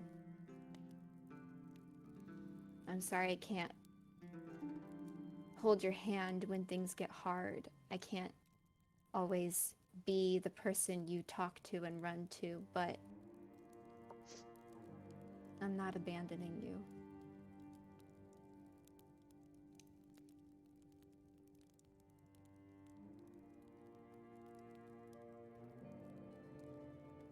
It's not fair, it's just the thing I can't get out of my head.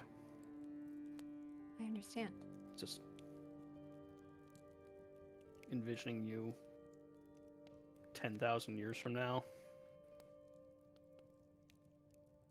And maybe it starts small, but just maybe one day you just don't remember my name. Yorick. No. One thing that is core to me that I don't think could ever change is knowledge, which is memory. You are already written in my history. All of you. I have no intentions of not documenting all of this, and if there's one thing I know, reading some words will bring back all those memories all the time. This is... You have changed me from just some girl going to study and become just a wash, rinse, repeat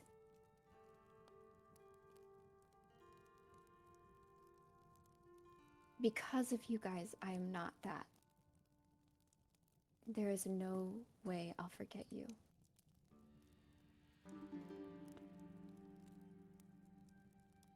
I don't care how long it is. I don't care what I have to do for Corellian.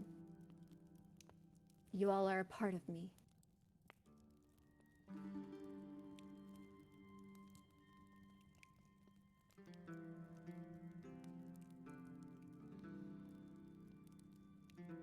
Sorry.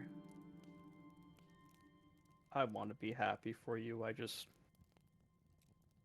can't today. The world, every plane that Corellian has you help will be better off because of what you do. My life will be worse with you gone.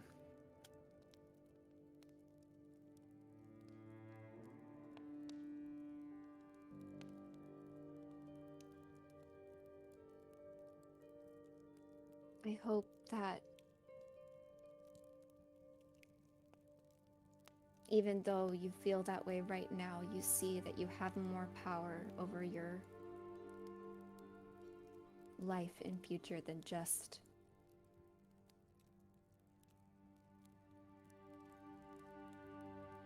when I'm there.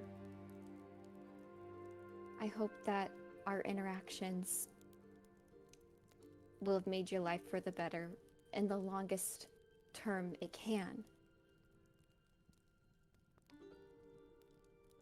But regardless, you need time. And I know you have a lot still to unpack with your future that we'll be facing soon. So I can let you be if that's what you need right now. I don't know what I need.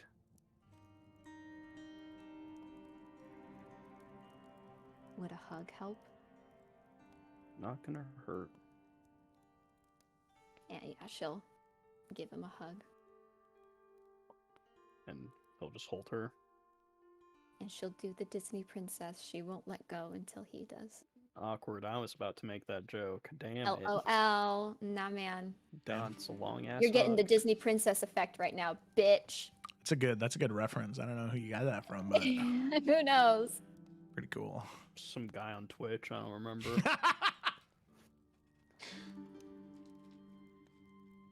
All right. Until you hug for a bit, and then go your separate ways, unless there was anything else. I don't think I I don't think so. Yeah. Felt like more words wouldn't have helped anyway. That's fair. Okay, so took a bite of a Twizzler at the wrong time.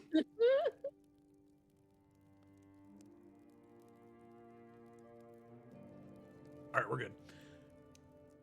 So, what we're gonna do now is we are gonna move to Nalfian. Oh, okay. Yeah, don't worry Nalfian's gonna about go. Okay, cool. Nalfian's gonna go talk to Layla. Damn, the 2-for 1-2 punch. Like you walk out, no recovery. You walk into your room. Knock, knock. I don't know. The moment Nalfian, you walk into your the moment she walks into her room, Nalfian's knocking on the door. Okay, and she's like, just whips back around, door open. was about to sit down, sweeps herself Yeah. back. Hi. Is this a bad time? Never a bad time. Come on in. All right, he'll walk in. Sorry, I just trying to talk to everybody about everything, and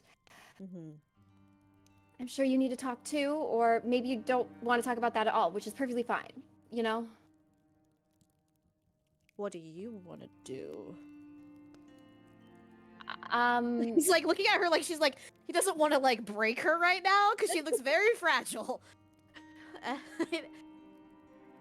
She'll just like plop down on a chair and go, I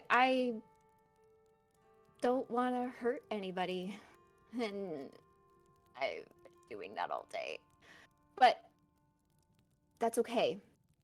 I mean, it's not okay, but like, you know what I mean. I'll let you talk now. Okay. He's going to pull a. All right. Breathe. A deep breath. I will start off by saying yes. I am very sad, Lila. And I will cry. Don't tell anybody, but I will cry. A lot. A lot. But I also I am proud of you. You know that, right? Like, you are choosing the destiny that you want. You are literally writing your own story. I'm so happy for you. I'm so happy that you are making this decision for you. You are one of the most selfless people that I know. And just this once, you get to make a decision for you. And this is what you want. And again, very sad. Very. But I'm not going to stand in the way of your happiness. None of us are. We just love you, Lila, and it's a reality that we all have to live with, and it's going to take some longer than others to swallow that. But you shouldn't feel bad for it.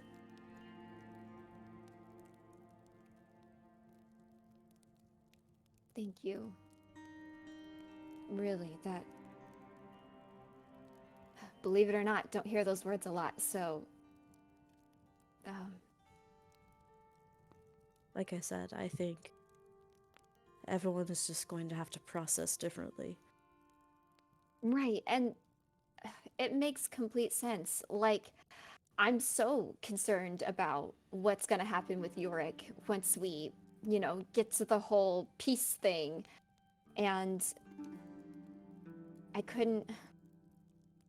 Everything with Eurydice is already so upsetting. Yeah, but I think the one thing we're forgetting is we gotta get there first, right? Right. Alright. Why not enjoy the time we have? I mean, we are in hell. We do have to fight the Dark One. Whatever we're doing next isn't going to be joyous, but we can enjoy it. He kind of like messes up his face. I don't know where I'm going with this. I was just saying this too, that despite all the literal shit we're going through, I feel right. And no, I haven't been enjoying the Hells. Up until recently, it's complicated. It's like I simultaneously hate it here, but also, wow, so interesting. We're learning so much. And even Zevran is like, soaking up all the information he can to bring back to Hearthcrest, which is just like, obviously that's what you should be doing. Besides that, I agree. I think enjoying the journey is the most important, because the destination will never be as sweet. Or whatever that phrase goes, maybe the destination is this only as sweet as the journey? I don't remember. I hear you. I do. You feel right. Is that what you said? It feels like everything is finally aligned. Like I'm doing what I'm supposed to be doing. And you've made the right choice. This is what it should feel like. You should be happy about it. But I'm gonna miss you guys. I know it's not forever, but...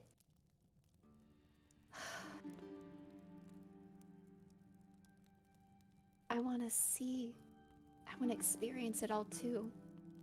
I know I can't have both, but God. Well, I mean, you said it yourself. You don't know the rules of this yet. You don't know the ins and outs, and I don't want to get anyone's hopes up for what could or couldn't be, but there's not anything wrong with having a little bit of hope, right? I think I literally just lectured a Fae in the Feywild about having hope. So, yeah. Then I think we can muster a little bit ourselves. Did you talk to Zevran? I did. How's he? Like everyone else, sad but happy, but he said if he can, he'll go with me. And I know what requests will be in my prayers until we destroy the Dark One. That's for sure. Because it does sound lonely. Like, obviously, Corellian is my god. He's been there for me through so much. But at the same time, I mean, you're kind of getting close with Paylor. What if you had to, if you were gonna, choose to be with Paylor for the rest of your life? You kind of want a friend. I see your point. I think we're all, as we get closer to wherever the hell this is leading, and I think maybe some of us are really feeling the impact of the idea of being alone again, what being alone really is, how long that loneliness has to last, all that jazz, But I think what we're forgetting is that we have so much to keep us going. We have all of our memories. I don't take that for granted. I don't. Me either. When I was in the Underdark and when I was cast out, I spent months alone, wandering in the dark, with nothing but my thoughts to eat away at me. And it wasn't until I started to remember what it was that kept me going, and it was those memories of my wife, replaying her laughter in my head, the look of my daughter in my arms, and those memories. No one can take those from you.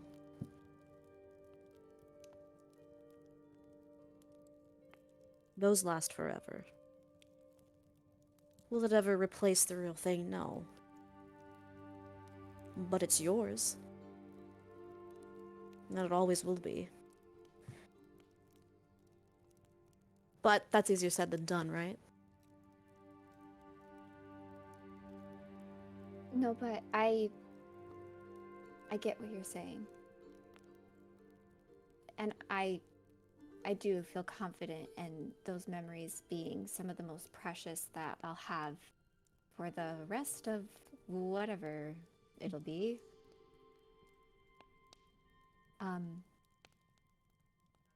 Are you happy with what your future is shaping up to be?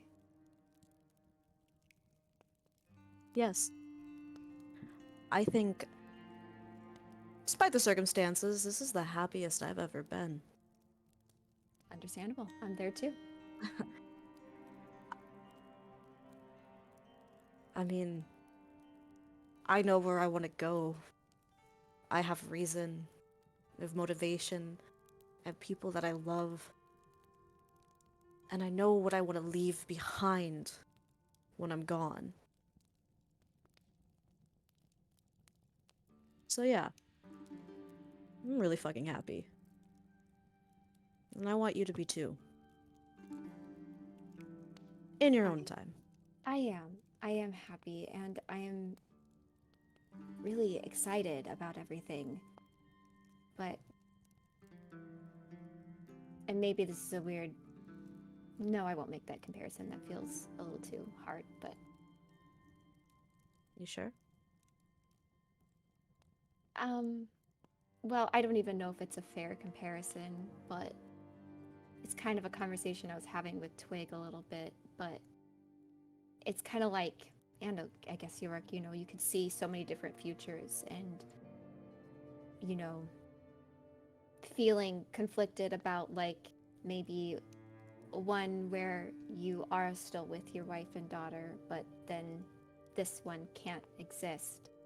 And I guess that's kind of how I'm feeling right now, where it's like I could have the future with you all, or the future where I'm with Corellian, where I feel most fulfilled. And obviously, you know, with yours and Twig's circumstances, those weren't choices you made. It's just maybe conflicting feelings, but like, I don't know, I feel like I'm giving up on something that and it could be equally as sweet, I guess. But then at the same time, I'm like, it's not like I'm not gonna see you guys ever again. So it's conflicting, but I am happy. Can't say it's gonna get easier, Lila. But I can say...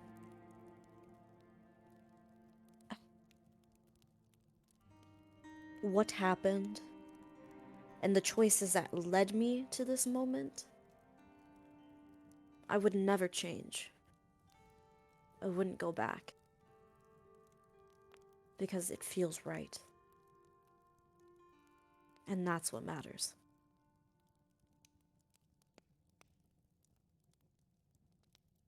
I'm glad you feel that way, really.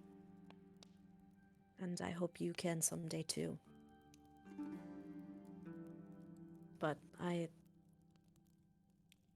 feel like you need some space. Some time for yourself. He starts to stand up. You don't have to protect me. If there's something you need to say, I really would rather you say it.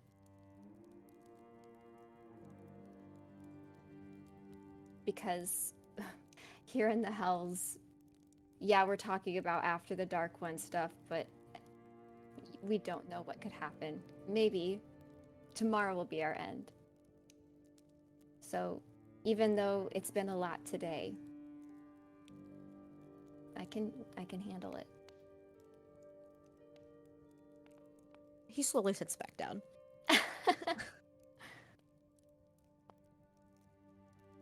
Lila,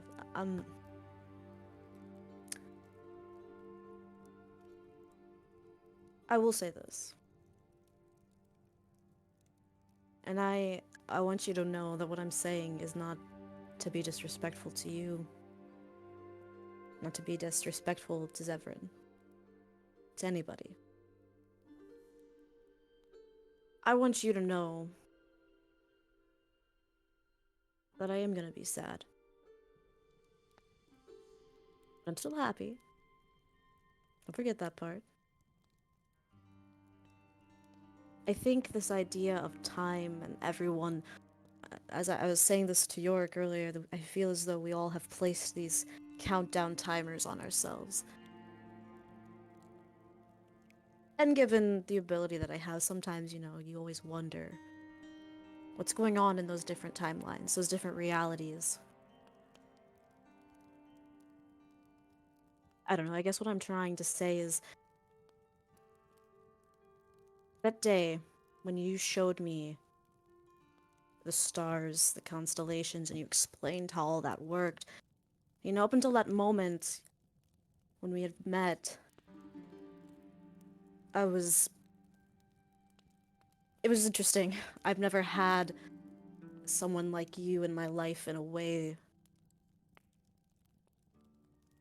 That day, you showed me the stars, literally and figuratively.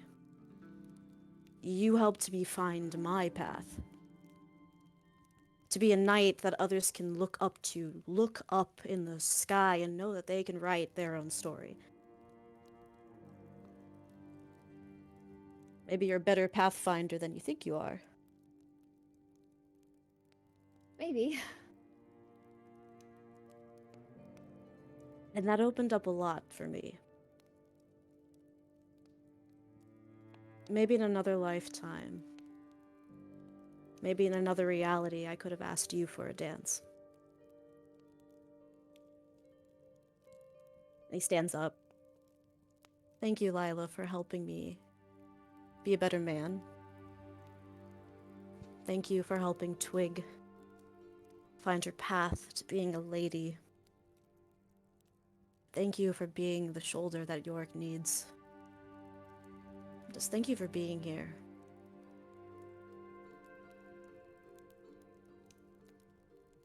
And maybe if you're in the stars, you could stop by. Because hopefully I'll be there too. If I have any say about it, you will. And for what it's worth, in that potential other lifetime, I may say yes.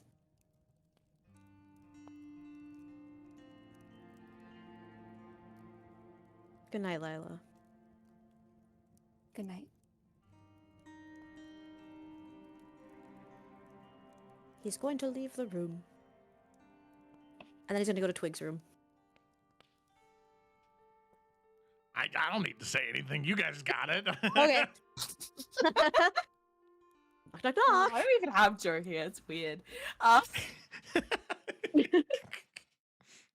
He's just listening into a lot of private conversations. Like, what the fuck, man? It's like a creep, right? It's Hey like... guys, you playing D&D? Hey, come on in, Alfian. Okay. All right. You're still awake? I don't think for much longer. Could I just sleep in here tonight? I mean, I'll take the floor, of course.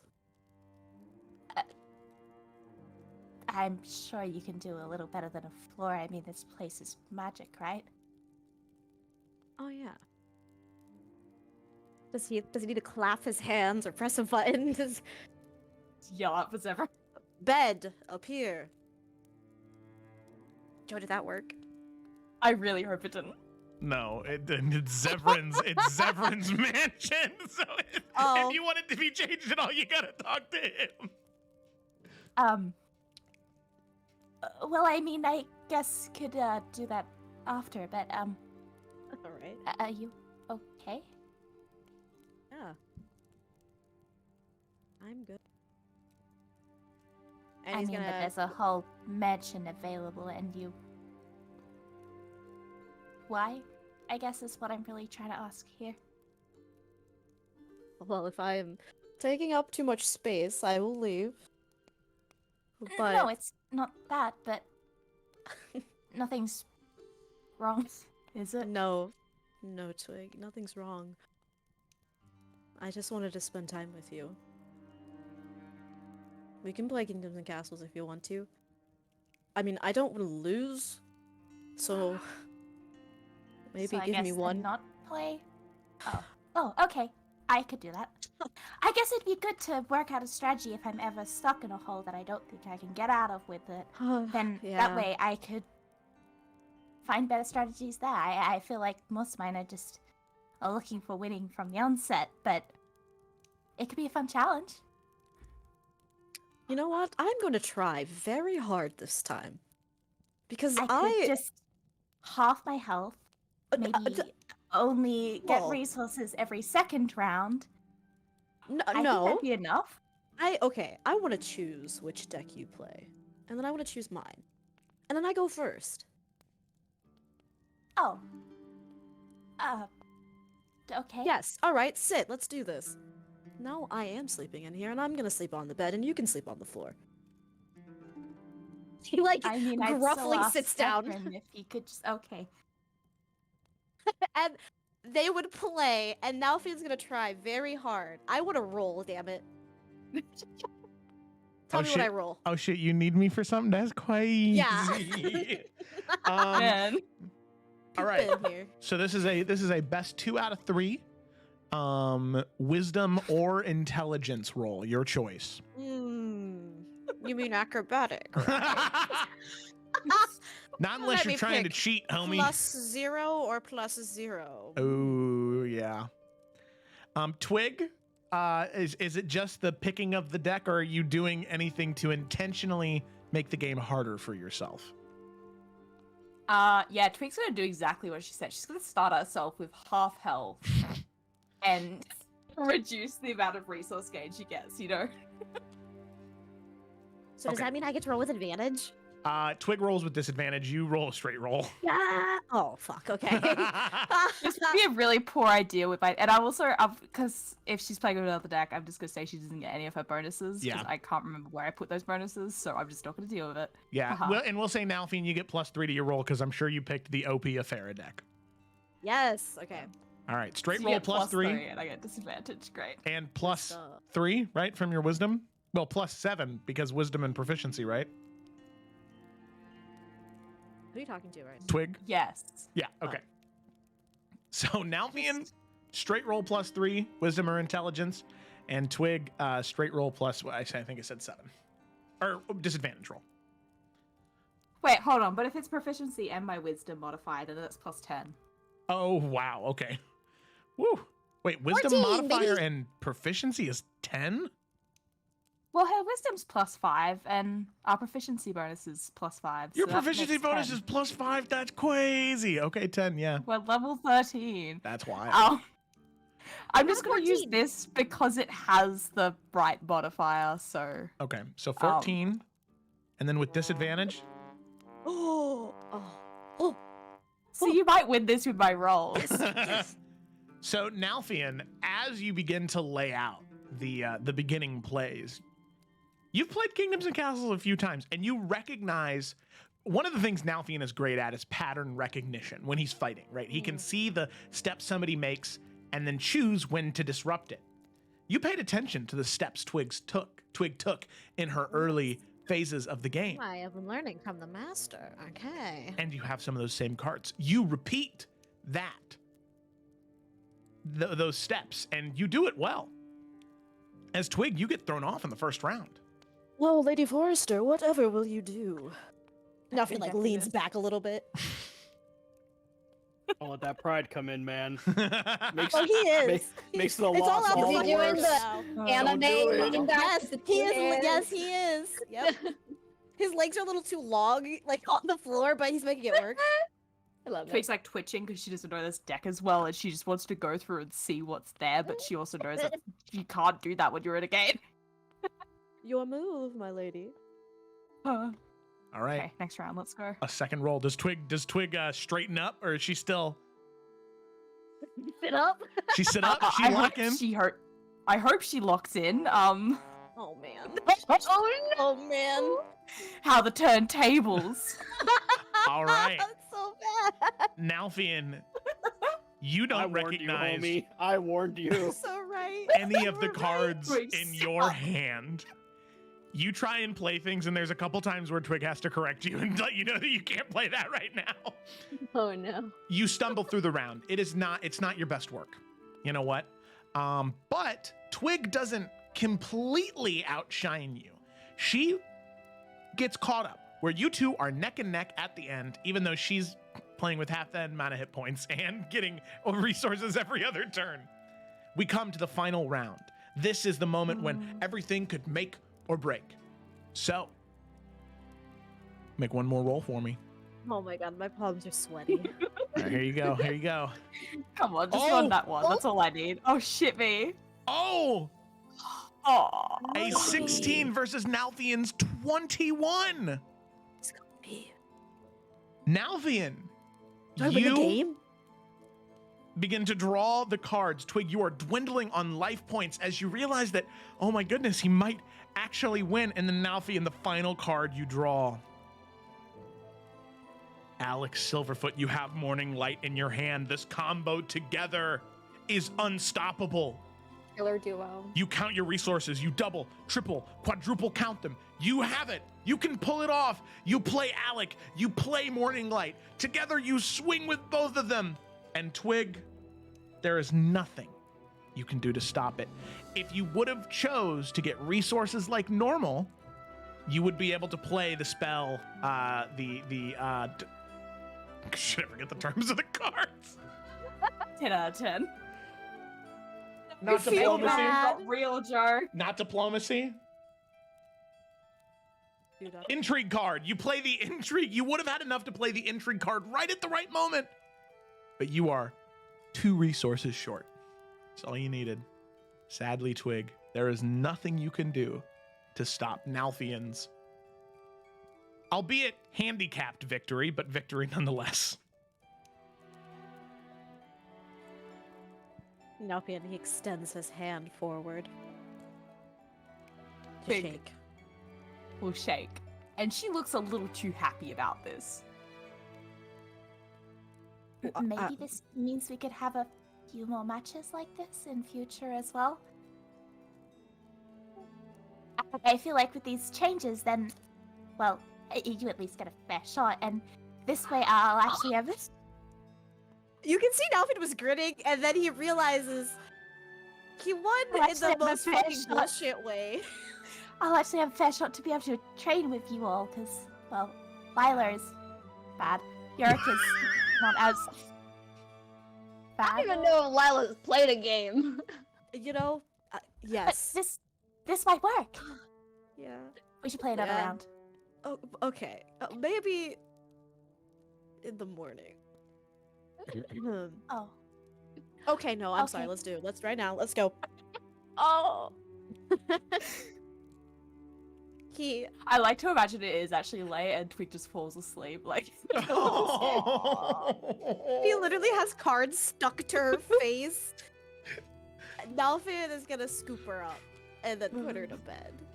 She's got. Give her a little kiss on got the one head, of and these. then yeah, she's literally that. He's gonna like slowly like Indiana Jones try to move the card from her face. Like he removes the like the little rock thing.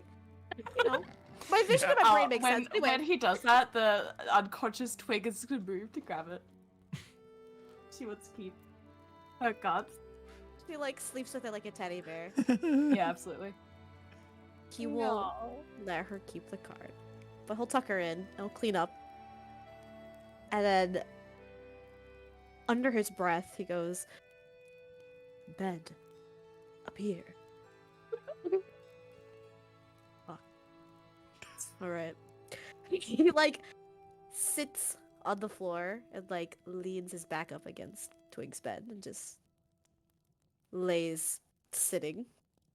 And he just rests next to her. Okay. Alrighty. So then, Nalfian, do you stay in there the rest of the night? Yeah, I mean he'll probably fall asleep there. Okay. Alrighty. So with that, any more question or any more conversations that evening?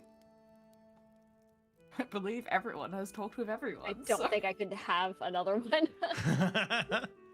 All right. So, you all head to sleep and successfully can take a long rest. No issues incur. Alrighty. So, what I will say is, sleep happens, no problems.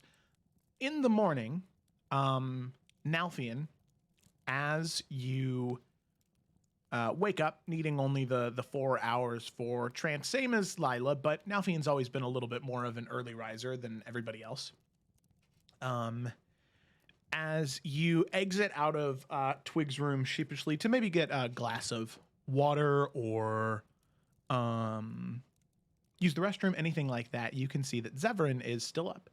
He's sitting in one of the chairs. There's a very dim blue light casting over the book that he's currently reading, and you can see a very deep look of concentration on his face. As he hears the door open, he kind of shuts the book and says, "Oh, Nalvi and I... Wait, what time is it? Morning? But, like, early? Did you sleep? A little bit, yeah. So you're lying? No, I did sleep a little bit. Not too much, though. Nothing kind of looks around. You I, alright? Yeah, I was actually going to, I was going to talk to you last night, but I went to your door and you didn't answer, so I assumed you'd either fallen asleep or... No, I was with Twig. What's wrong? I don't know if you're familiar. I know that you're very devout in your following of the Green Lady, but, did you ever hear of the tale of Sir Imric? He's the knight that my brother's named after. Have I heard the tale? Does he have a tail? He does have a tail, but Nalfian, you have not heard of Okay. it. He's not one of the main, He was at the tournament. I remember that, right? No, the one that's a different... the one that he's referencing is who his brother is named after. So the Sir Imric he's talking about is a knight of legend that has, like, the whole thing written about him. Got it. Okay. Well, not exactly. The entire poem is quite long, but the abridged version of the poem I memorized because it was my brother. It was at least not my brother. It was who my brother was named after. So I thought that I would memorize it and tell it to him, and I thought he would think it was interesting. But the abridged version of the poem is: in Illica's embrace, near the Green Lady's care, Sir Imric stood bold, a knight beyond compare. Through the blighted woods and fields he roamed to face the dark sorceress in her thorn-wrought home. With verdant's thorn, he fought with grace. It was his lance. It was what he was famous for fighting with. Against the creeping death to save this place. The sorceress fell, her curse unleashed. Imric's fate with the land was interweaved. In sacrifice his spirit roared, the blight undone where he once stood. Now shined the sun. A statue in ivy, a guardian true. Sir Imric's legacy in morning dew. Beautiful. There was a sorceress who corrupted the land, and Sir Imric went to fight her, and he landed the killing blow, and in her final breath before the lance pierced her heart, she cursed him. If you drive that lance the rest of the way through, if you kill me, you will die as well.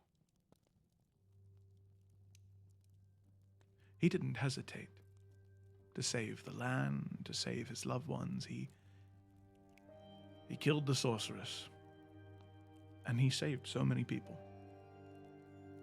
Sounds like a hell of a night. He was. A good one. He was. All of them were.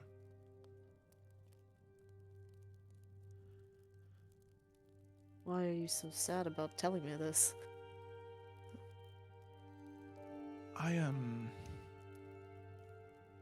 I've been doing a lot of reading while all of you were away. About the hells and what happens, and the exact inner workings. And it's had me thinking a lot about how far we're willing to go for power, like with the two brothers. How far we're willing to go, or how much we're willing to sacrifice those we care about, like Yorick and then Tahala. And how hard we're willing to fight for those we care about, what I see you do every single day.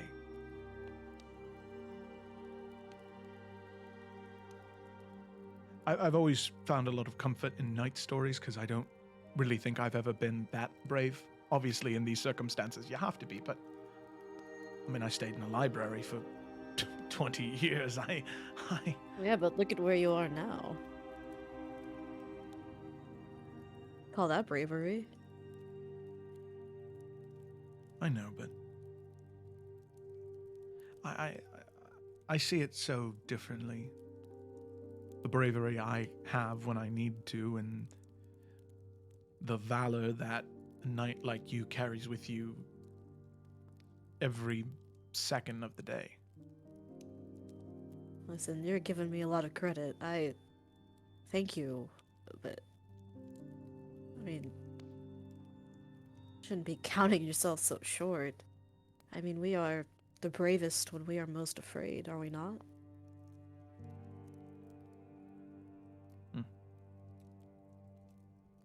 Suppose you're Nalfin right. finally sits down. Zevin, what is going on? You are very morbid this morning. Probably just a lack of sleep, honestly. I feel as though I'm rambling right now. Anyway, I need some rest before we get moving for the day. Was there a reason that you felt like you needed to tell me this story? I'm assuming Lila told you. Yeah, she did. I assume she made her rounds to everyone last night. I think she could use some kind words and a nice hug from you, though. Seemed very sad. I mean, as we all are, but... Yes. I mean, of course I'm sad, but I truthfully am, above all else, just... I'm so happy for her. I know that she's talked so much about feeling aimless or wandering or trying to learn what she was meant to do, and she found it. And I know that she doesn't leave this world behind because she doesn't care. It's the opposite. She's a Sir Emric, willing to sacrifice so much to save people. Absolutely. And I just don't know if I could ever be a Sir Emric.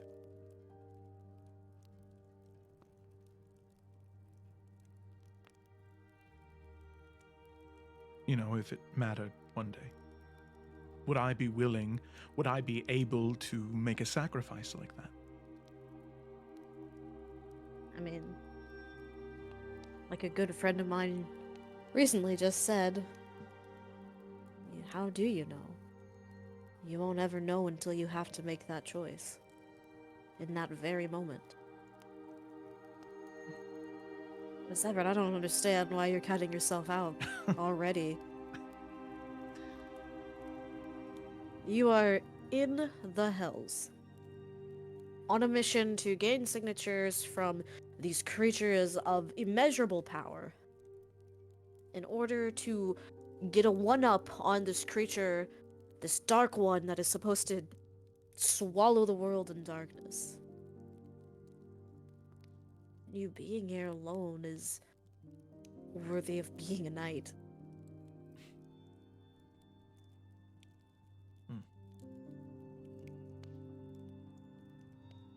Yes, well, I believe you. I hear you.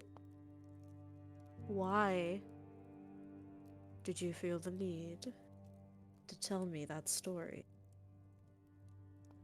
I feel like you are not telling me everything. Nalfian, I promise you there is nothing else going on. Nalfian would like to make an insight check. Because Yeah, he's really sussy. He's been sussy since we got back. Who is this? Is He this has. Severin? No, pester him. I'm so curious. Oh, my insight is garbaggio, but let's see what happens. It's okay. His 12? 12? As far as you can tell, Nalfian, he seems really tired. The bags under his eyes are very heavy. He spent a long time reading whatever books he's been carrying with him. Okay. Can Nalfian... Oh. But you can't tell one way or the other if he's concealing something. He seems like he's being honest. I don't know, man. I don't know. I mean, I know Nalfian has to know that, but I don't know. What books is he looking at? Can Nalfian like kind of glance down? Nalfian, can you read Infernal? Fuck.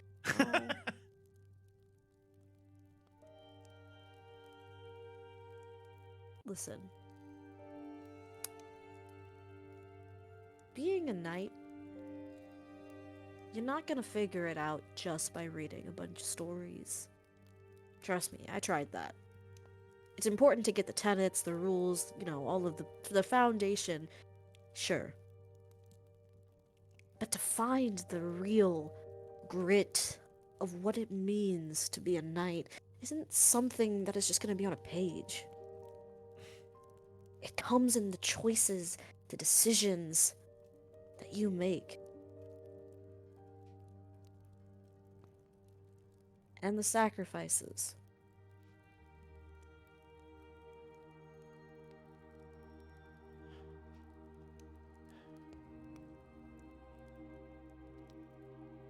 You're right. I know. It's just... Hey, she needs you right now. She really does. She needs someone to look at her and tell her, you did good. Follow your dream.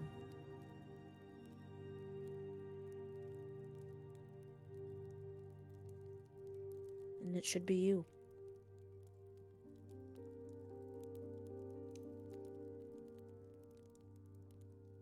We can mourn later.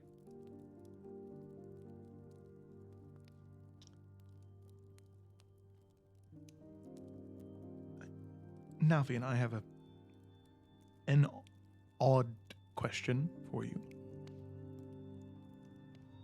All right. I have a feeling that whether it be through Corellian or through something else, I don't know if I'm going to be there in the Astral Sea with her.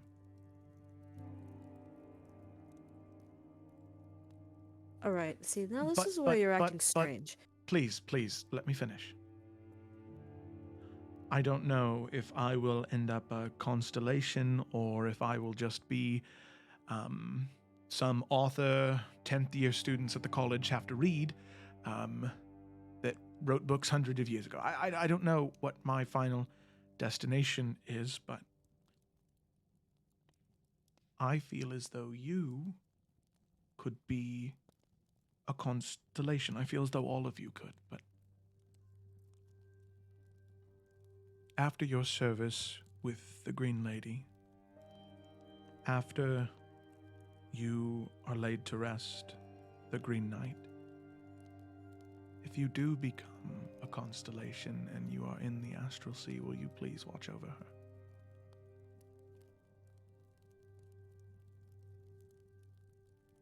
Nalfian's looking at him very carefully. Analyzing every detail. All of his eyes, his hands, everything that might reveal something. Make an insight check. Okay, before he responds.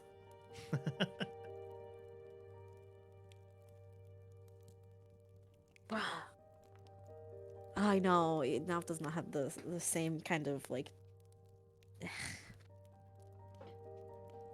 Yes, I promise you I will. But Zevran, it's not meant to be me to do that. I don't know why are you acting like this? You're being so strange.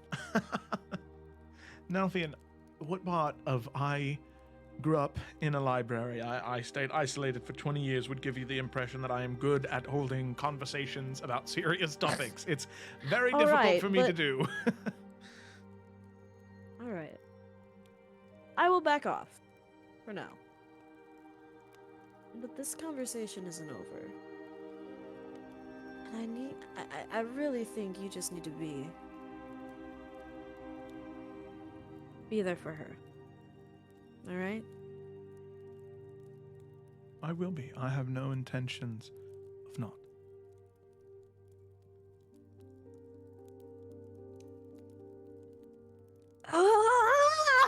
Kayla's brain is confused. Well, Okay, but anyway, sorry. Nalfian, Nalfian. I do need to get some rest. I fear as though I've been up. fucking God. Okay. Are you stomping in there? No, I'm banging my fist on the desk because Nalfian is not equipped for this. Everybody else has stuff, and Nalfian's like, doodly doop, I can't figure it out. His mouth isn't making a little twitchy twitch. Sorry, I'm having a I am melting over here. Okay. Sorry. Composed. Yes,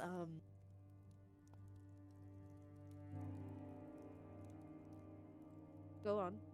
I'll clean up. All right. And he kind of looks to you once more, and then we'll pick up the 2 books that he's been reading. No, Nalfian said he'll clean up.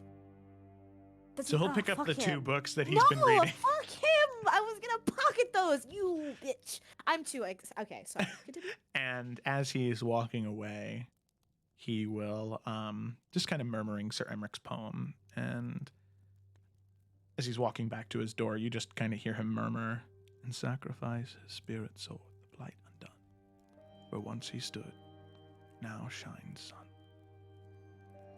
And we'll kind of open the door and then shut it and try and get some amount of rest before you all have to depart into the hells once more. We're going to take a quick break there because I desperately need more water. No. So, fuck your water, Joe. So bad. Thank you so much, everybody, for watching so far. We will be... I wish I could give someone mind reading. Of course it was fucking Nalfian he decided to talk to. The one who can't do any fucking thing. Like Joe planned it that Just- way. Now he's gonna memorize those books, find them, chuck them at Yorick or Lila. I don't know if Lila knows. I have comprehend languages. I think. well, Yorick's easier. Yeah. All right, so thank you so much for watching so far. We'll Break just time. be back in a little bit. To finish the story.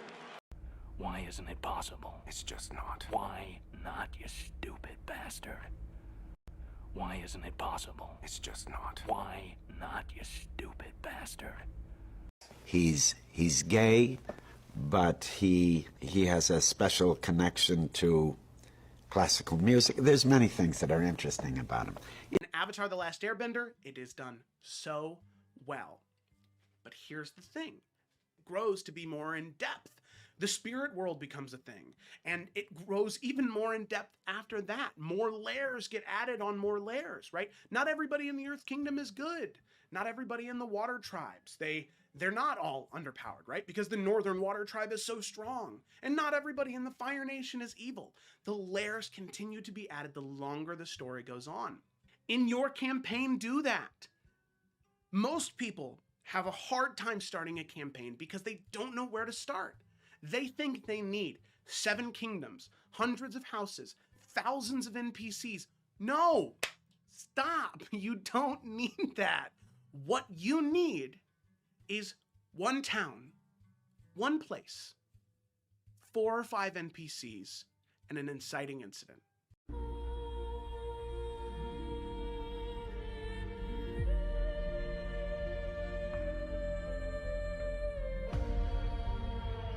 What a joke. I worked my ass off to get where I am. And you take these shortcuts and you think suddenly you're my peer? You do what I do because you're funny and you can make people laugh? I committed my life to this. Every day I wake up and I hope you're dead. Dead like if I can guarantee Henry would be okay, I'd hope you get an illness and then get hit by a car and die. In this video, we're going to talk about secondary objectives, a way to make your combat encounters spicy, delicious, fantastic. Secondary objectives enhance combat in D&D to an exponential degree. Let's go ahead and dive into number 10. Rescue missions. Task your players with rescuing an NPC or retrieving an item. during combat. It will help add layers of urgency and potentially even a moral dilemma. My favorite example of this is instead of sending the players to kill the goblin camp that may raid the village, right? That's a consequence. Sometimes that's good enough. The goblins abducted the blacksmith. And now they need to save the blacksmith and kill the goblins. It's a secondary objective that spices things up. You people should be thanking Christ that I am who and what I am because you need me. You need me to save you. You do. I am the only one who possibly can. You're not the real heroes. I'm the real hero.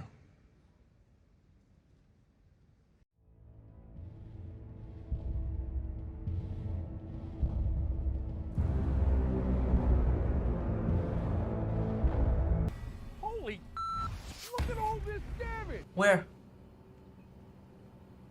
Where? Where, Dwight? Seems like you already know where. Hi, I'm Saul Goodman. Did you know that you have rights? The Constitution says you do, and so do I. I believe that until proven guilty, every man, woman, and child in this country is innocent. Now it's left to me to deal with him. You can't. If you try to interfere, this becomes a much simpler matter. I will kill your wife. I will kill your son. I will kill your infant daughter. But for now, we're going to look at a slightly different system that doesn't just affect the moment of death, but the moments before death. Something that makes combat more grounded, horror more horrifying, and sacrifices all the more heroic. Picture a movie fight scene between a hero and villain.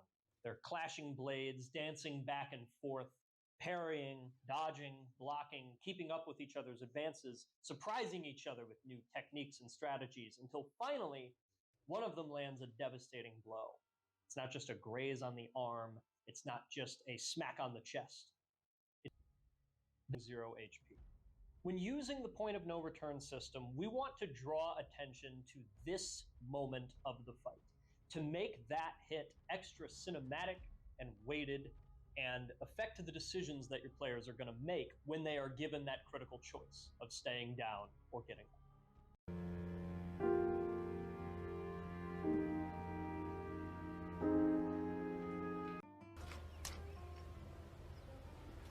Wait a minute! Who are you? So with that, let's go ahead and dive into our first build, the level 5 Blighted Warden.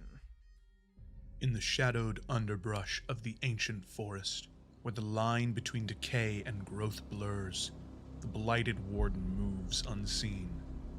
A spectral guardian at the crossroads of life and death, melding the Gloomstalker's mastery of darkness with the Circle of Spores' eerie command over fungal life. They are the embodiment of nature's unchecked, wild ferocity. With each arrow knocked from their twisted, spore-infested bow, they strike with the precision of night and the inevitable spread of decay. A silent protector of the natural order's darker, untamed side. So there we go. There's our thematic intro. I have to finish the story. Why isn't it possible? It's just not. Why not, you stupid bastard? Why isn't it possible? It's just not. Why not, you stupid bastard? He's gay, but he has a special connection to classical music. There's many things that are interesting about him. In Avatar: The Last Airbender, it is done so well. But here's the thing. It grows to be more in depth. The spirit world becomes a thing, and it grows even more in depth after that. More layers get added on more layers, right? Not everybody in the Earth Kingdom is good. Not everybody in the Water Tribes. They're not all underpowered, right? Because the Northern Water Tribe is so strong. And not everybody in the Fire Nation is evil. The layers continue to be added the longer the story goes on. In your campaign, do that. Most people have a hard time starting a campaign because they don't know where to start. They think they need 7 kingdoms, hundreds of houses, thousands of NPCs. No! Stop! You don't need that. What you need is one town, one place, 4 or 5 NPCs, and an inciting incident.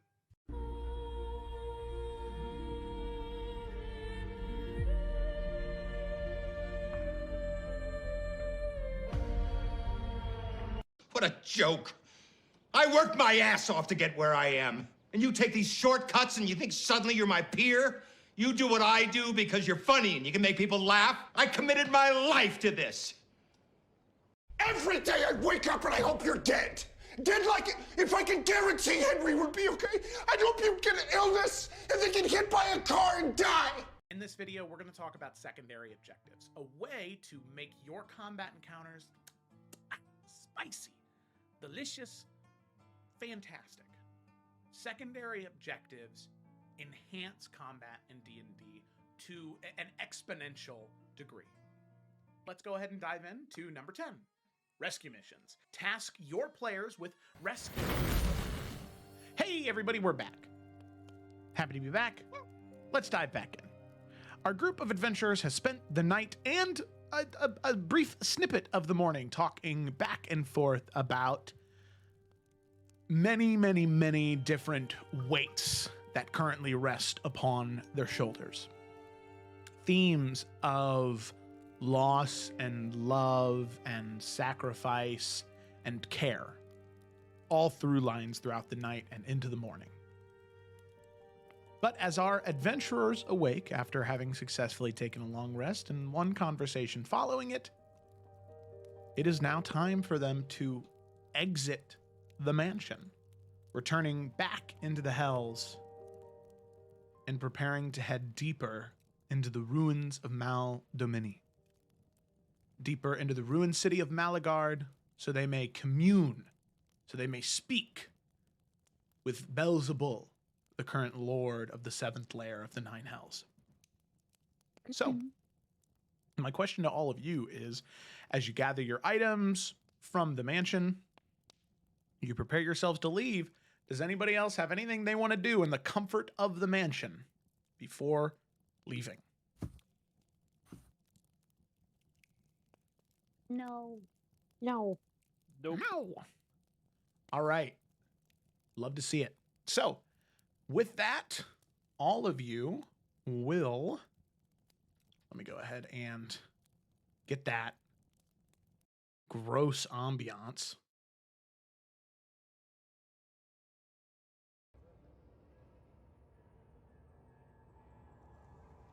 As you all exit the archive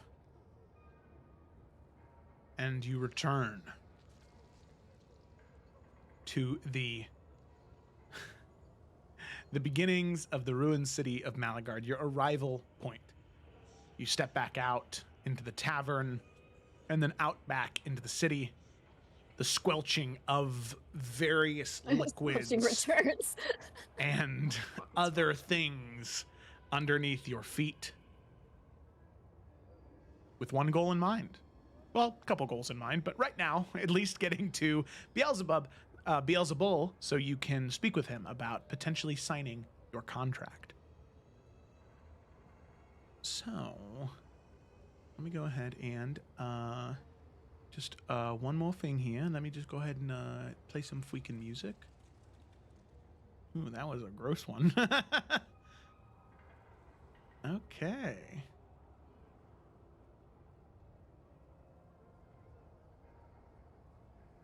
This will be good. So. No, that was too much. So all of you exit out into that world. And very shortly into your trek, preparing to head deeper into the labyrinth, you are approached by Erithor. As he says, I figured all of you would be leaving the your spell this morning. I wanted to let you know that after a little bit of communication with the individuals in charge of navigating through the hells, through the labyrinth, they're willing to part ways with an item that will be able to lead you through it to get to Beelzebul's palace. They're not going to escort you as, well, they don't want to be directly responsible for leading above-worlders to Beelzebul. Fair. But they are willing to at least part ways with the item.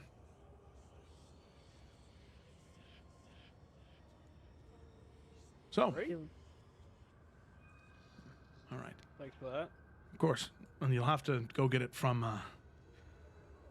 he kind of grimaces, the leader of that group. He's an imp. His name is, Gribbles. Sorry, one more time. Gribbles. Ribbles the imp. Yes, he was an imp that was given his freedom by Beelzebul, and he chose that name. Badass. Yeah. Well, Alright, here. he And is, Arathor will kind of point in the general direction of where you can find them. Well, good luck on your journey, and hopefully you find what you're looking for in there. Thanks. Take care of yourself, yeah? Of course. Same to all of you. And he'll kind of nod and head off. All right. We'll start heading out. Yep. Okie dokie. So with that, all of you head in the direction that he pointed you to. And as you approach, you can see there are a collection of 30 or 40 imps that are all nestled up around this large ruined building. It's collapsed in on most places, but the imps just freely fly in and out through these incredibly tiny cracks in the walls and through the ceilings into this abode that they have. You can see there is a large table sitting in front of it with a line of individuals that seemingly have either just arrived or wound up in this place. But you see an imp standing atop the table, telling people to either go away or go into a separate group. And you can see that he's wearing what looks to be clothing similar to that of the material plane, but it's been torn and ripped and shredded to accommodate his smaller form. But you can see there apparently are things he's learned from the humanoids that once lived in Maldamini, the creatures of Beelzebub's enjoyment, the civilizations that he would recreate to have duke it out in his realm that eventually led to its destruction. But you can see what you believe to be Gribbles. As I will go ahead and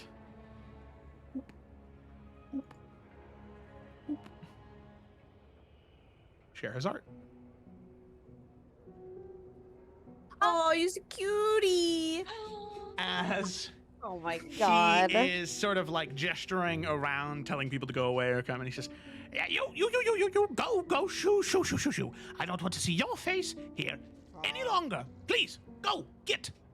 Thank you very much." Ah, well, look who's here.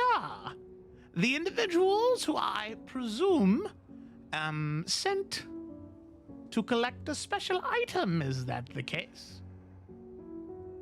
Maybe. Gribbles? That's me! Yes, I always get great joy when people address me by my name, chosen by myself, after all. When imps get their freedom, not only can they choose their own name, but they get to choose what they wear, how they talk, how they act, what they do in their free time, unless, of course, their master calls upon them once more, then it's only honorable to serve him once more. But for now, freedom! But all of you wish to traverse the labyrinth, correct? That is That's correct. true, yeah. Very good. Very good, very good, very good. So, what I'll be giving you is, a sort of compass. It will guide you through the intricate slopes and valleys, the peaks and treacherous pathways that you'll find within the ruins. But I must warn you, this compass does not point you towards Beelzebub, the great lord of maggots and flies. No, no, no. It points you away from danger. You will know where the palace is. It is where the stench is strongest.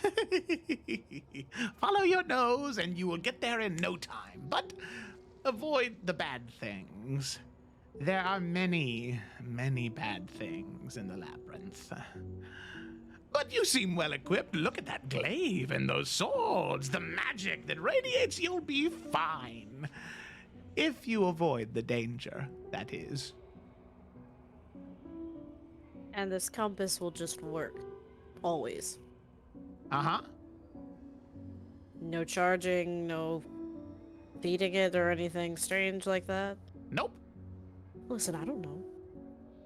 You just saw York look at him like, I don't know. Place is weird, man. Like souls, or like what do you mean? Limbs? I don't know. Well, every 100 years, an infant does need to be sacrificed to fuel the magic within. All right, you know what? I didn't want to know all that. Oh, that was a joke, silly. No, it's magically enchanted. Oh. Ha ha ha ha. Huh. All right, well, then I guess we should get going. Yes, thank you so much. And she's also like ready to leave. Oh, you're very welcome. Dribbles. Goodbye. Did he hand it to us or no? Nope, not yet. Oh, Yor just holds out his hand. Oh, that's right.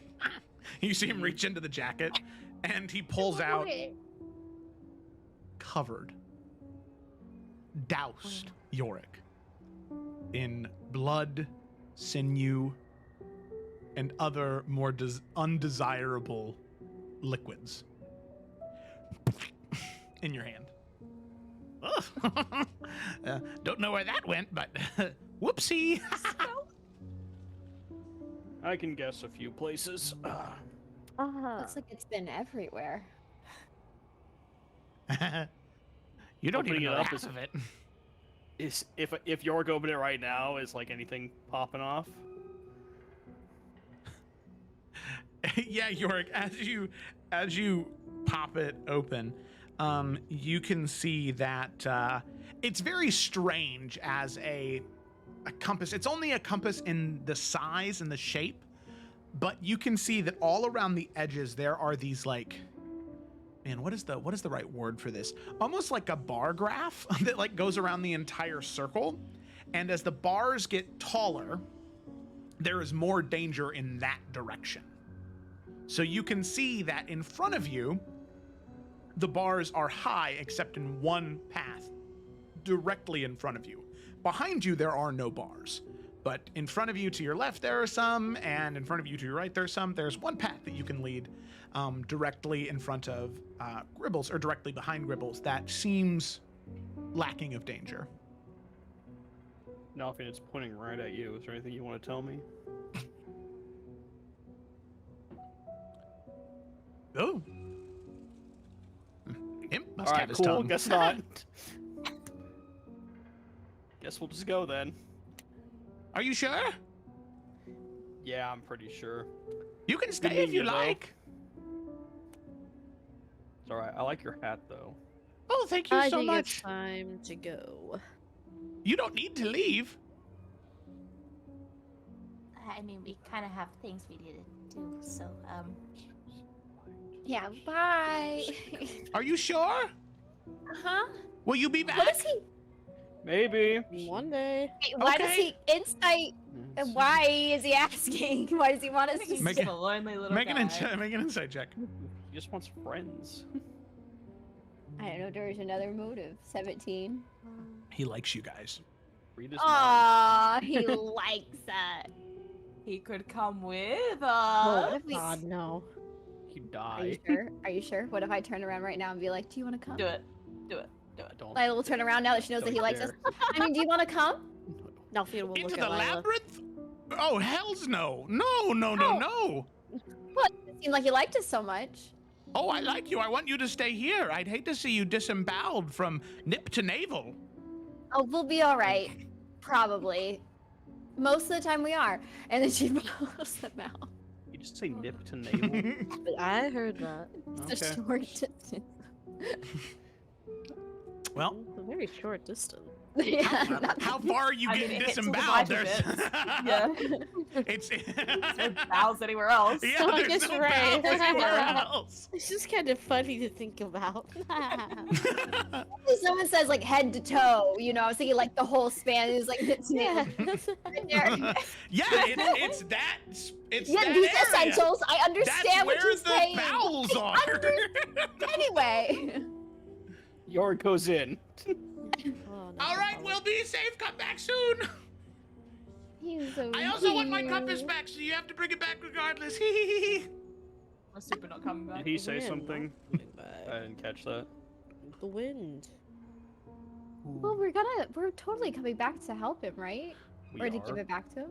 No, Yeah. absolutely. No? We are. Are we not? We have to. Well, I What? guess we'd be coming back for to help the brothers, though, right? Oh, that's right. I thought once we like took care of the contract, they were kind of on their own. Let's get through the probably maze. Yeah. How many side quests did we pick up in this clarify place? That was so funny. Did Twig say that? How or was long it y'all Chubba want to be saying down that? here? I don't like that it's Twig. Yeah, Twig, we probably should have. Oh well. Maybe Lila could message them later. Mm-hmm. I can do Good that. idea.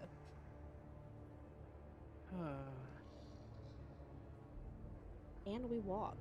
Okay. Forward. You walk. There's a closed heart on this part of mine. You walk the line. Okay, I like so that there's a labyrinth surrounding Gribble's picture too. That's very cute. Mm-hmm. truthfully, He's the maze guy. he is the maze guy. Do you guys want to see the image of his sidekick? Yeah, he had a didn't sidekick. Yeah, he had a Hold on, we gotta go back. He had a Yeah, I've never bodyguard. been around. We gotta go back. Yeah, Turn the ship he's like the main navigator. He doesn't like to go in, but he does it. His bodyguard was called Skitterclaw. Skitterclaw is a lot less friendly looking though. Sounds like a warrior cat. Oh Jesus! Oh. Bro's battle hardened. He's got. Is he that dude- also an imp? That, Yeah, he is. They're both imps. that dude bought the battle pass. Look at him. Gribbles is using the free items. Yeah, Mhm. man. And All look, right. which one's having a lot more fun with the game. Crazy. All right. Skitterclaw has 237 hit points and a 25 AC. What? No, I'm just kidding. damn. I'm just Oh, I kidding. was like, excuse me. He is the final boss. I was just gonna say that, What Kayla. the f- He is the dark After one. the final battle, the Dark One is slain and rising from the Dark One's corpse. Skitterclaw. No, you know what? I want Skitterclaw to be the one who lands the final blow of the Dark One. Oh, Say it yeah. now. Yeah. Him and Danny doing a combo move. Mm-hmm. Yeah, like he'll fly Danny in and then, yeah, combo. Mm-hmm. The combo burger. Labyrinth. Labyrinth time. Alrighty. David Bowie. shows up. Oh, there we go. Same wavelength. Been hanging out too much, Felicity. Mm-hmm. Or the right amount. Depends how you see it, you know? Okay. So, through the squelching, through the stench, through the salacious sniffling, I don't know. All of you continue to make your way through the labyrinth. Now, the labyrinth itself, as I've said before, is this vast wasteland of crumbled cities and desolate wastelands. Each section that you move through, it is a slice of history, a different nation or culture from the material plane, recreated by Beelzebub for his own perverse entertainment. Now these areas are overrun. Every once in a while, Yorick, when you get a little too close to a spike of danger, you can hear the clattering of bones of undead, or the squelching of pus-filled flesh, rotting undead. So much squelching. So much. Can't get away from it. We're in the squelch zone now, lads. I hate that. All of you would be able to recognize the vast and overwhelming numerous amount of banners dedicated to that of House Markle. Banners of deep red trimmed in black, with a skeletal serpentine creature wrapping around most of it. Areas that have architecture that is not that of what you would connect to House Markle. From the ruins that exist in Iverion to how they chose to structure their house within the nation itself when it was a house then. More recently, it seems as though in this war, House Markle won. With no heroes to stop them, the undead dominated. And it is terrifying to move through. A realization strikes all of you at relatively the same time. Had it not been for individuals like you, or you, individuals, who knows what would have happened with House Markle, with the snake in the grass, the lily of the valley, the watcher on the wall, and so many more. Sometimes you say the world will never know. But walking through the ruins of Malagard, you do see what would have happened. The undead would have slammed across the countryside and the cityscapes like a tsunami on a coast, destroying everything in its wake. You step with caution. You all have fought numerous amounts of undead before. One wrong step, one accidental bump into a building or a pillar or a stone could alert the hordes of undead that exist within this labyrinth. So, you navigate through. Luckily, the compass guides you true. You walk for 5 or 6 hours, and you see nothing. You encounter no undead. There's a brief moment where you hear this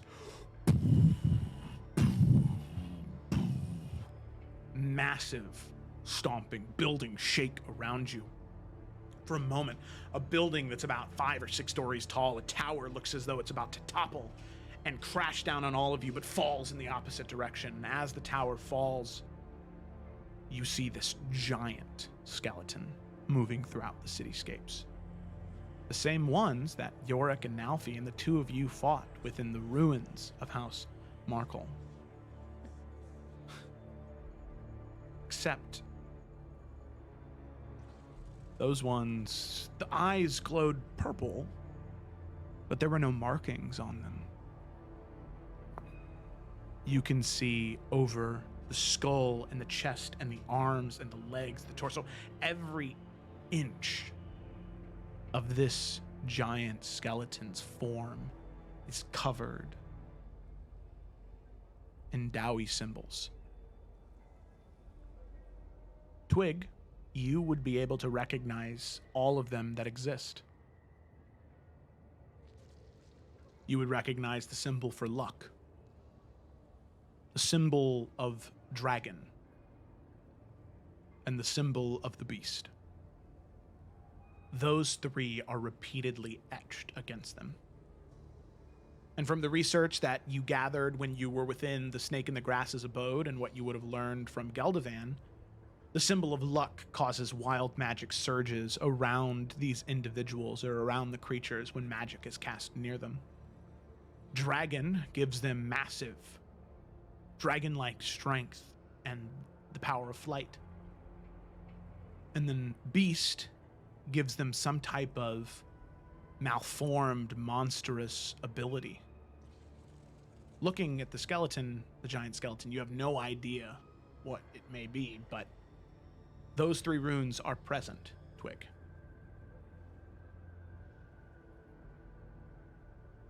So, luckily, you avoid them. And after about 8 hours of quietly walking through shadow and broken stone,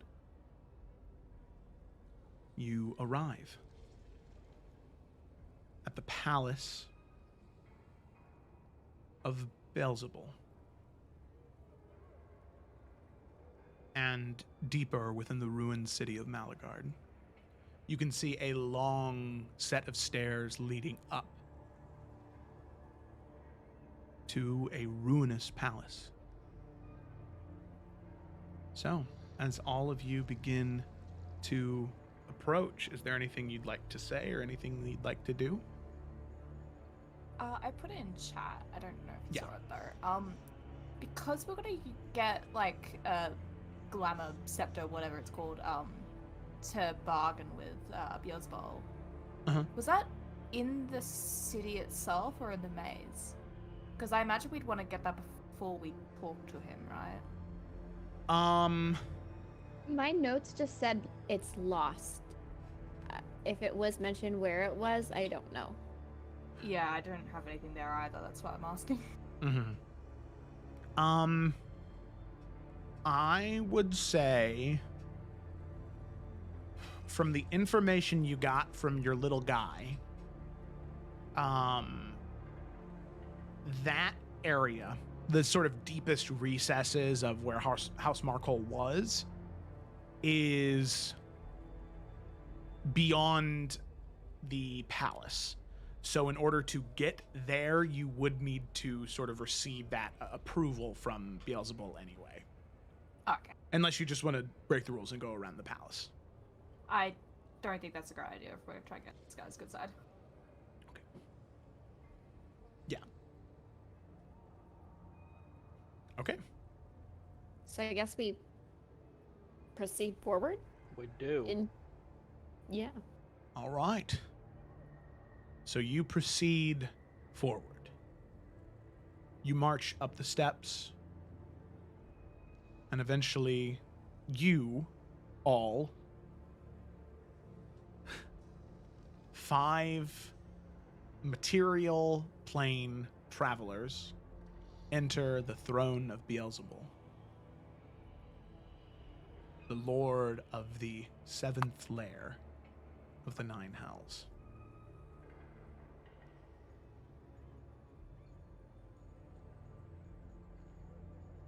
And as you enter, you see him very clearly sitting atop his throne.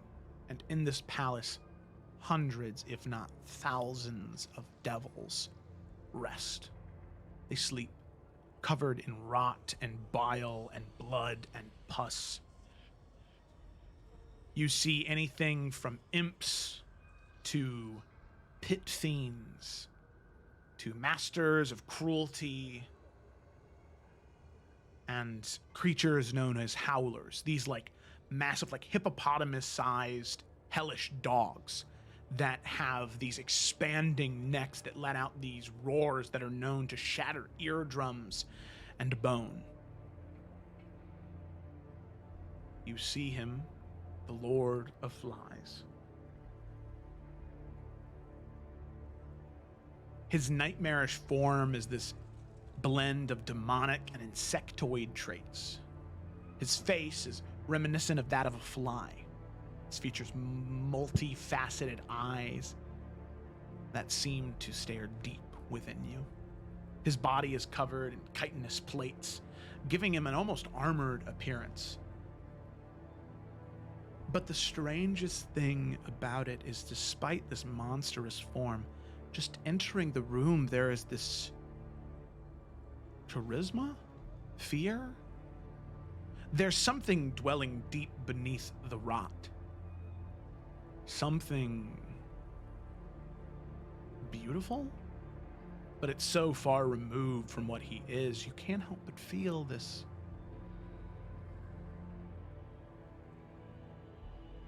the same thing that you felt in the city of Radiance. Some shred of divinity. Long, long, long gone. But he looks to all of you, and Lord of Flies begins to speak.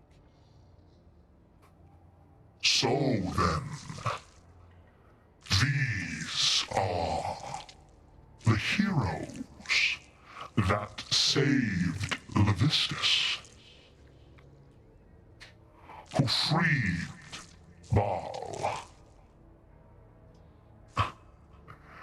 and who intend to usurp Osmodeus with his pet. You stand before me.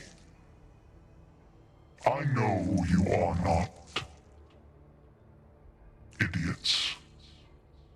You are smart. You have a plan, a proposal. I suggest you speak it before my children decide they tire of your voice.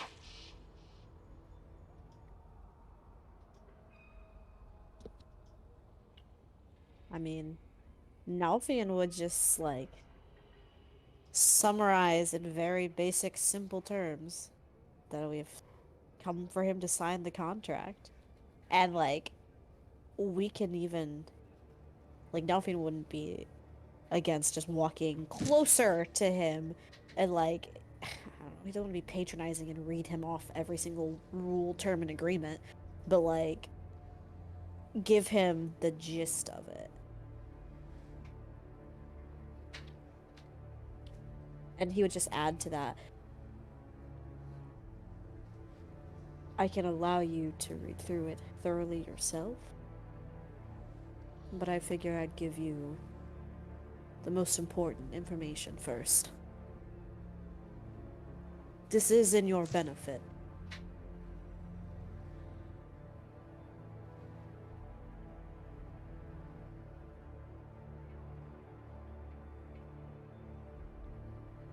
Give me the contract. He would hand it over.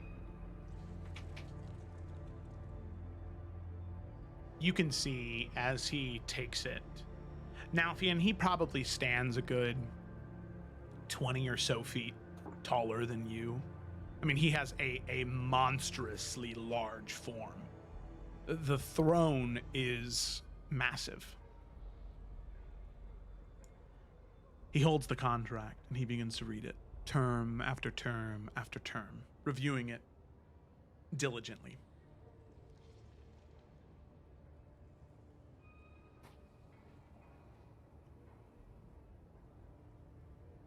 You come with a contract, well worded, for our home, for this desolate land. Tell me, you surely do not think I would sign this contract without some type of gift, without some type of offering? I am a great lord, after all. What do you think you could possess that would satiate my desires.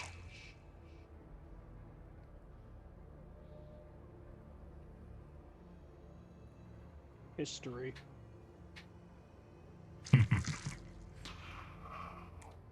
What history could I want that I do not already have? Yorick kind of points back. We saw the tapestry, the signs, the symbols of House Markle. You're looking at the people responsible for destroying them. We were all there when the architect took his last breath.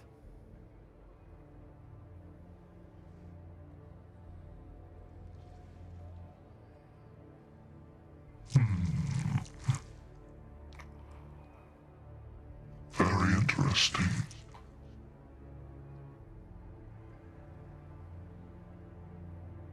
You all are powerful, I can sense it. But the architect is destroyed.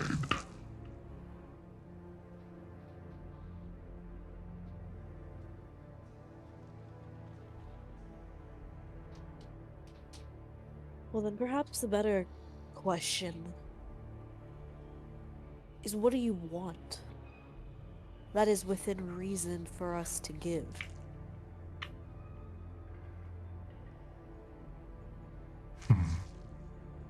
Because as you can see, you've already collected quite the signatures. Yours is just as valuable, don't get me wrong. But you would be at an extreme disadvantage not to sign. But you're right. We didn't expect to come here and just would freely do it. There are just limitations to what can and can't be done.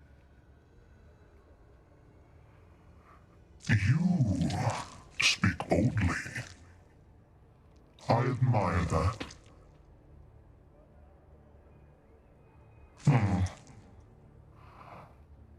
There is something I desire.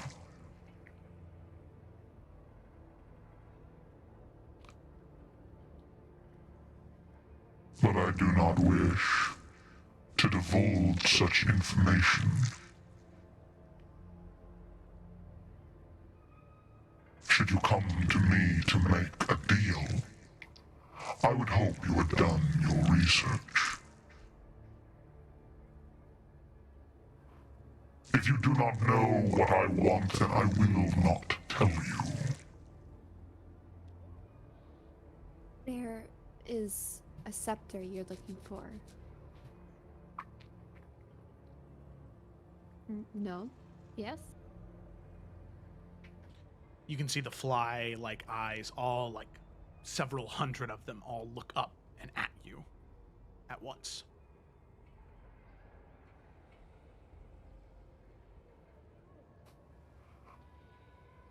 Very good then. You have done your research. You know what I desire. You know that I cannot retrieve it myself. Very good. You will have my signature. I require no changes to be made to this contract.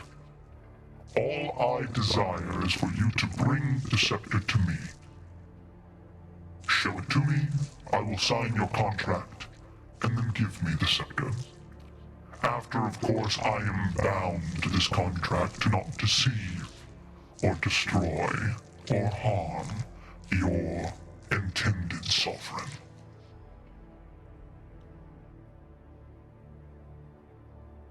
I mean, Lila will look. Do we want him to sign it first before we get the scepter? I don't think he will. Is that a point we want to be a stickler about? I don't know if he will, though. Yeah, You could I'm ask him. just... Part of my paranoid ass is just like, we get this for him. He can't get it, but once we have it and we kind of present it to him, what's stopping him from just, you know, yanking Killing us and there? taking it? Could we meet I have a plan somewhere? for that. Okay. Okay. like I said, I don't know if we want to be too on it. Bro's already pretty agreeable, so. I mean, we could just make an addendum that he signs it now, but it doesn't come into effect until we give him the scepter. Because, I mean, if that really is all he wants, then it shouldn't be a problem, right? Yeah, I mean, I feel like it's like the same kind of thing. If he doesn't sign it now, so that's what I'm saying. I don't know if we want to push him on that. That's okay. We good. Well, now you got me thinking about it. Okay, how about this? Oh, go ahead. Go. No, I was just gonna say I think that's a good idea. So I don't really have a particular feeling either way. So y'all make a.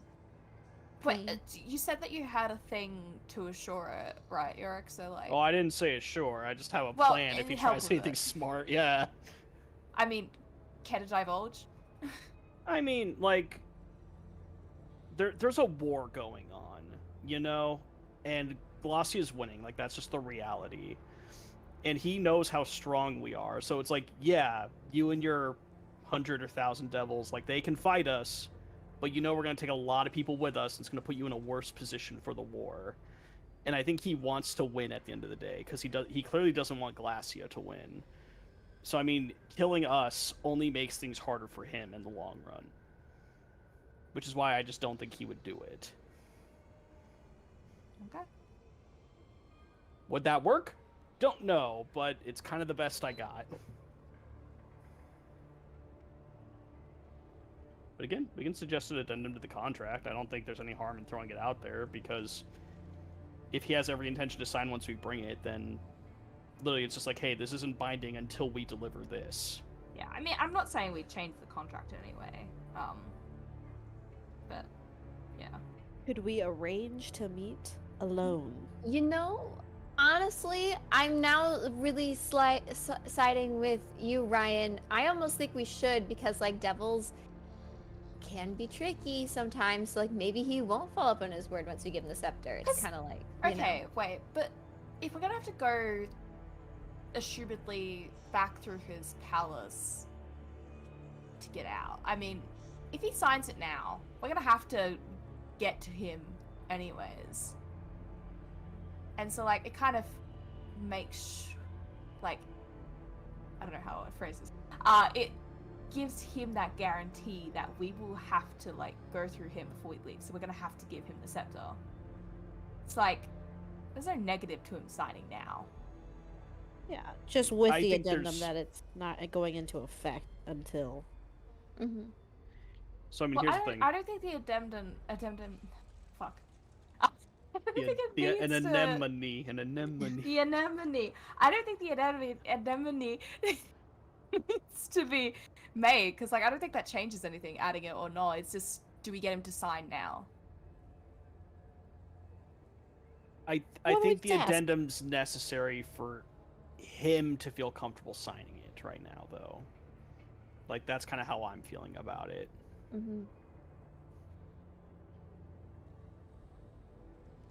I mean, sure. Sign our paper. I think it's a good idea, Ryan. I feel like it's more safe for both parties. All right, do I present it or not? I want this to be a group decision. I say yes. Go for it. You okay with that, Gemma? Yeah. All right, cool. So basically, in-game speech, Yorick is going to suggest we make a change to the contract. He signs it now. All the effects will take place once we bring the scepter back. So it's just a guarantee for us that he's not going to just be like, JK, psych, power word kill. And it's also a guarantee that we're going to go get the scepter for him before he has to do anything. Present eloquently. You are very, very smart. Thanks. It was my intention, you know. That would have been a mistake. I'm glad paranoia pays off. A mistake? I don't know. Your souls would have fetched a high price, and with the scepter, so much more. But you are correct. The best deal for you and for my loyalty is to add the addendum. I sign the contract, and the rest will go into effect when I receive the scepter. I am impressed. I used to be an imperator of law and justice. Most mortals, they think so brazenly. Most mortals act as though immortality is with them, but you all know your death is so imminent. It is good to see immortal men and women. I will sign your contract with your new addendum. I am quite excited to receive the scepter.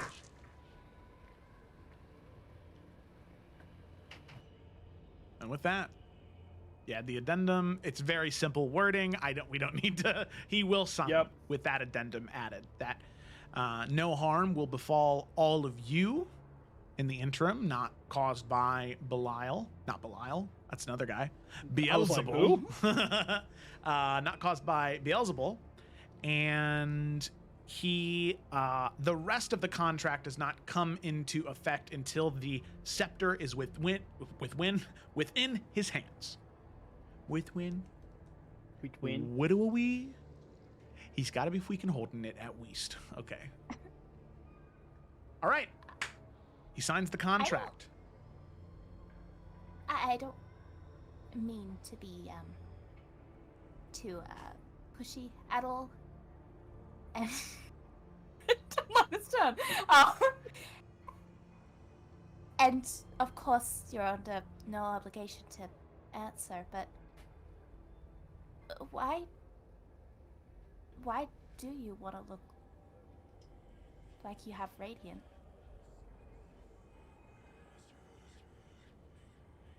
Why?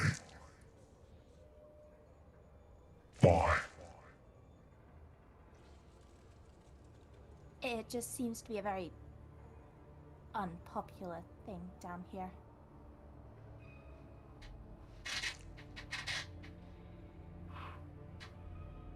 Do you know why I sign your contract so freely and willingly? I know very well who all of you are.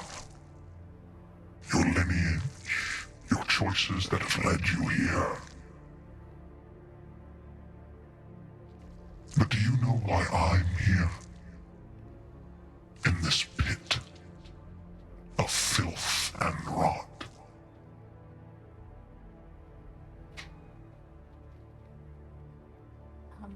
I admit I don't really know much about the Overlord's No, so.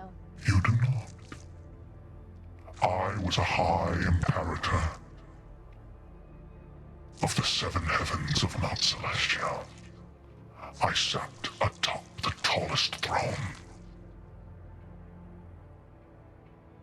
By divine edict, the hells were meant to be mine. Mal Domani was meant to be the seat of power in the hells. I built great kingdoms here, so the people of the material plane would feel at home. So even in hell, they could find peace.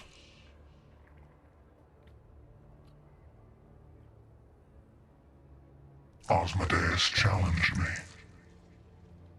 In my hubris, I accepted, thinking I could slay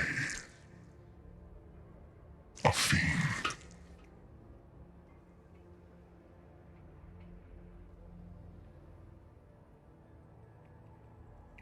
I was slain. My wings ripped from my body, trapped in the hells.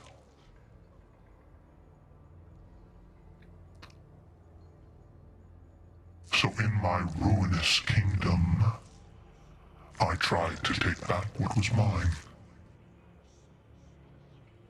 But Asmodeus proved his point.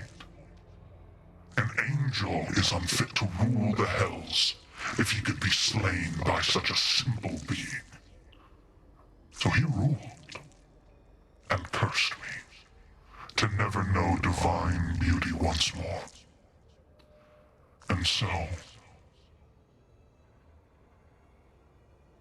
for 30,000 years, I stay cursed. I will be beautiful once more, with that scepter in my hand, and my realm will become great once more. But fear not, I have no intentions of betraying your Eurydice, as she did the one thing I've always desired to do.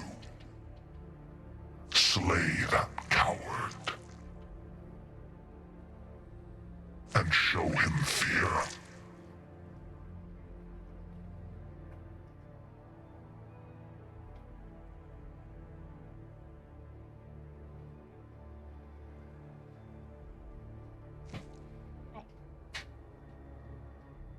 Well, thank you for sharing. I'm glad we can, do this arrangement for you.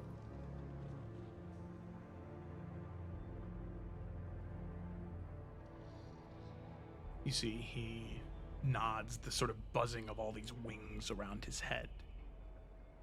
And he says, And I am very glad to have someone capable of such a feat. You will follow me.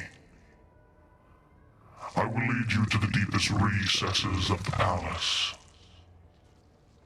And there you will find your path to the scepter. There is a large cathedral. It was the center of power for House Markle.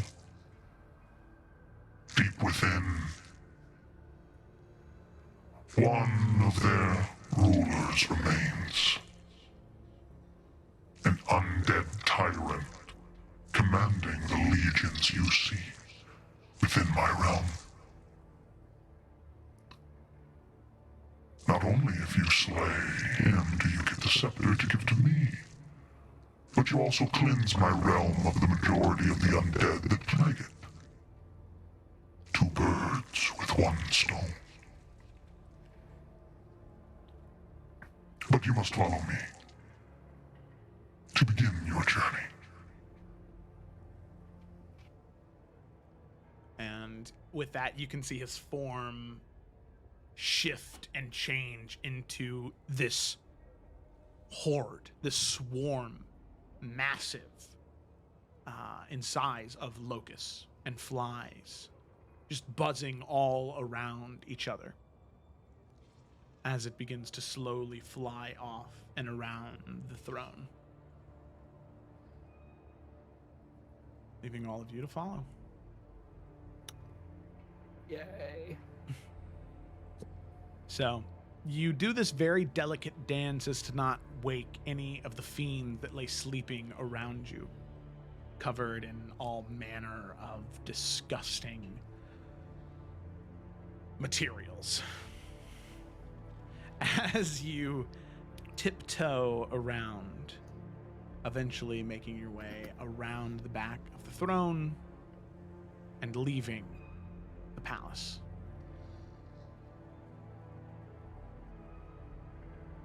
So, you all emerge out of the palace, and you can see the rest of the ruin in front of you. There's a narrow path, maybe about an hour's long journey, same as the rest of the city, but this you can identify as the architecture of House Markle. The banners still sway brightly, as if unaffected by the rot that encompasses this place. And after about an hour of what you would think to be travel, you can see the massive cathedral. Most of it collapsed in on one side, but you can see this thrumming of dark magic from within, a deep purple glow emanating and leaking out. The destruction of House Markle clearly evident, and the magic of the Dawi and those 8 necromantic alchemies allowed to freely roam in this realm.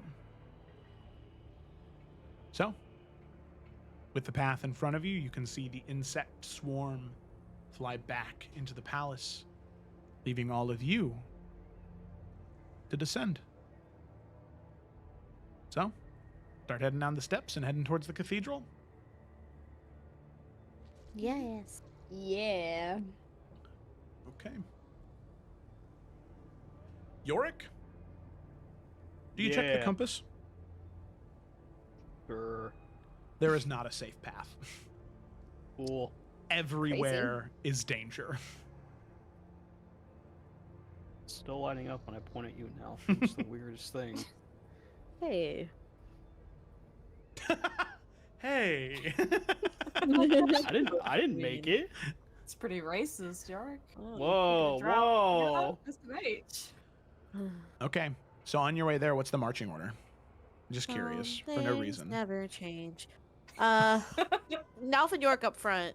Why does Nalfian have 99 temporary hit points? Hell yeah. I have 0 on if my you sheet. go back, he totally received that. I can't believe you don't remember, Jared. That's It's crazy. embarrassing for you. I do. Oh wait, Nah, it's only on Foundry. Well, I don't use my Foundry sheet. I only use my D&D Beyond sheet. Oh shit. Whoops. Say weird. Subconscious? There we go. Okay, it's fine now. That was weird. I feel like Lila is normally in the middle so she can get the heals to the peoples. Okay. So Lila in the middle. Then maybe I mean- Twig and Zevi. Yeah, I imagine we're just in the back. in basically twos, yeah. Okay, in 2s, and then where's the Echo? Next to Nalfian. Everyone? Oh. Oh, next to Zevran. Next to Isn't Zevran. it Okay. normally a sandwich thing? Am I forgetting things? I don't know. No, let's sandwich. Let's sandwich today. Hey. We have a tea, a bun of Nalfian. Nom, nom, Okay. nom. Alrighty. Nalfian buns. Nom, nom, nom. Whoa, whoa, whoa. Alrighty. Best buns around. Rabbit bee. You heard it here. Buns of steel. So, you all march through this straight shot. Walking for about 20-30 minutes, you're about halfway there. Yorick, there's no avoiding the danger. So you walk on the straightest path, hoping to get there before anything awakens. But sadly, that is not the case. As all of you begin to move, there are these tendrils of dark magic that swirl along the streets, almost blending in with the fog and mist that is this thick layer over the entire city. I mean, everything is caked in dust.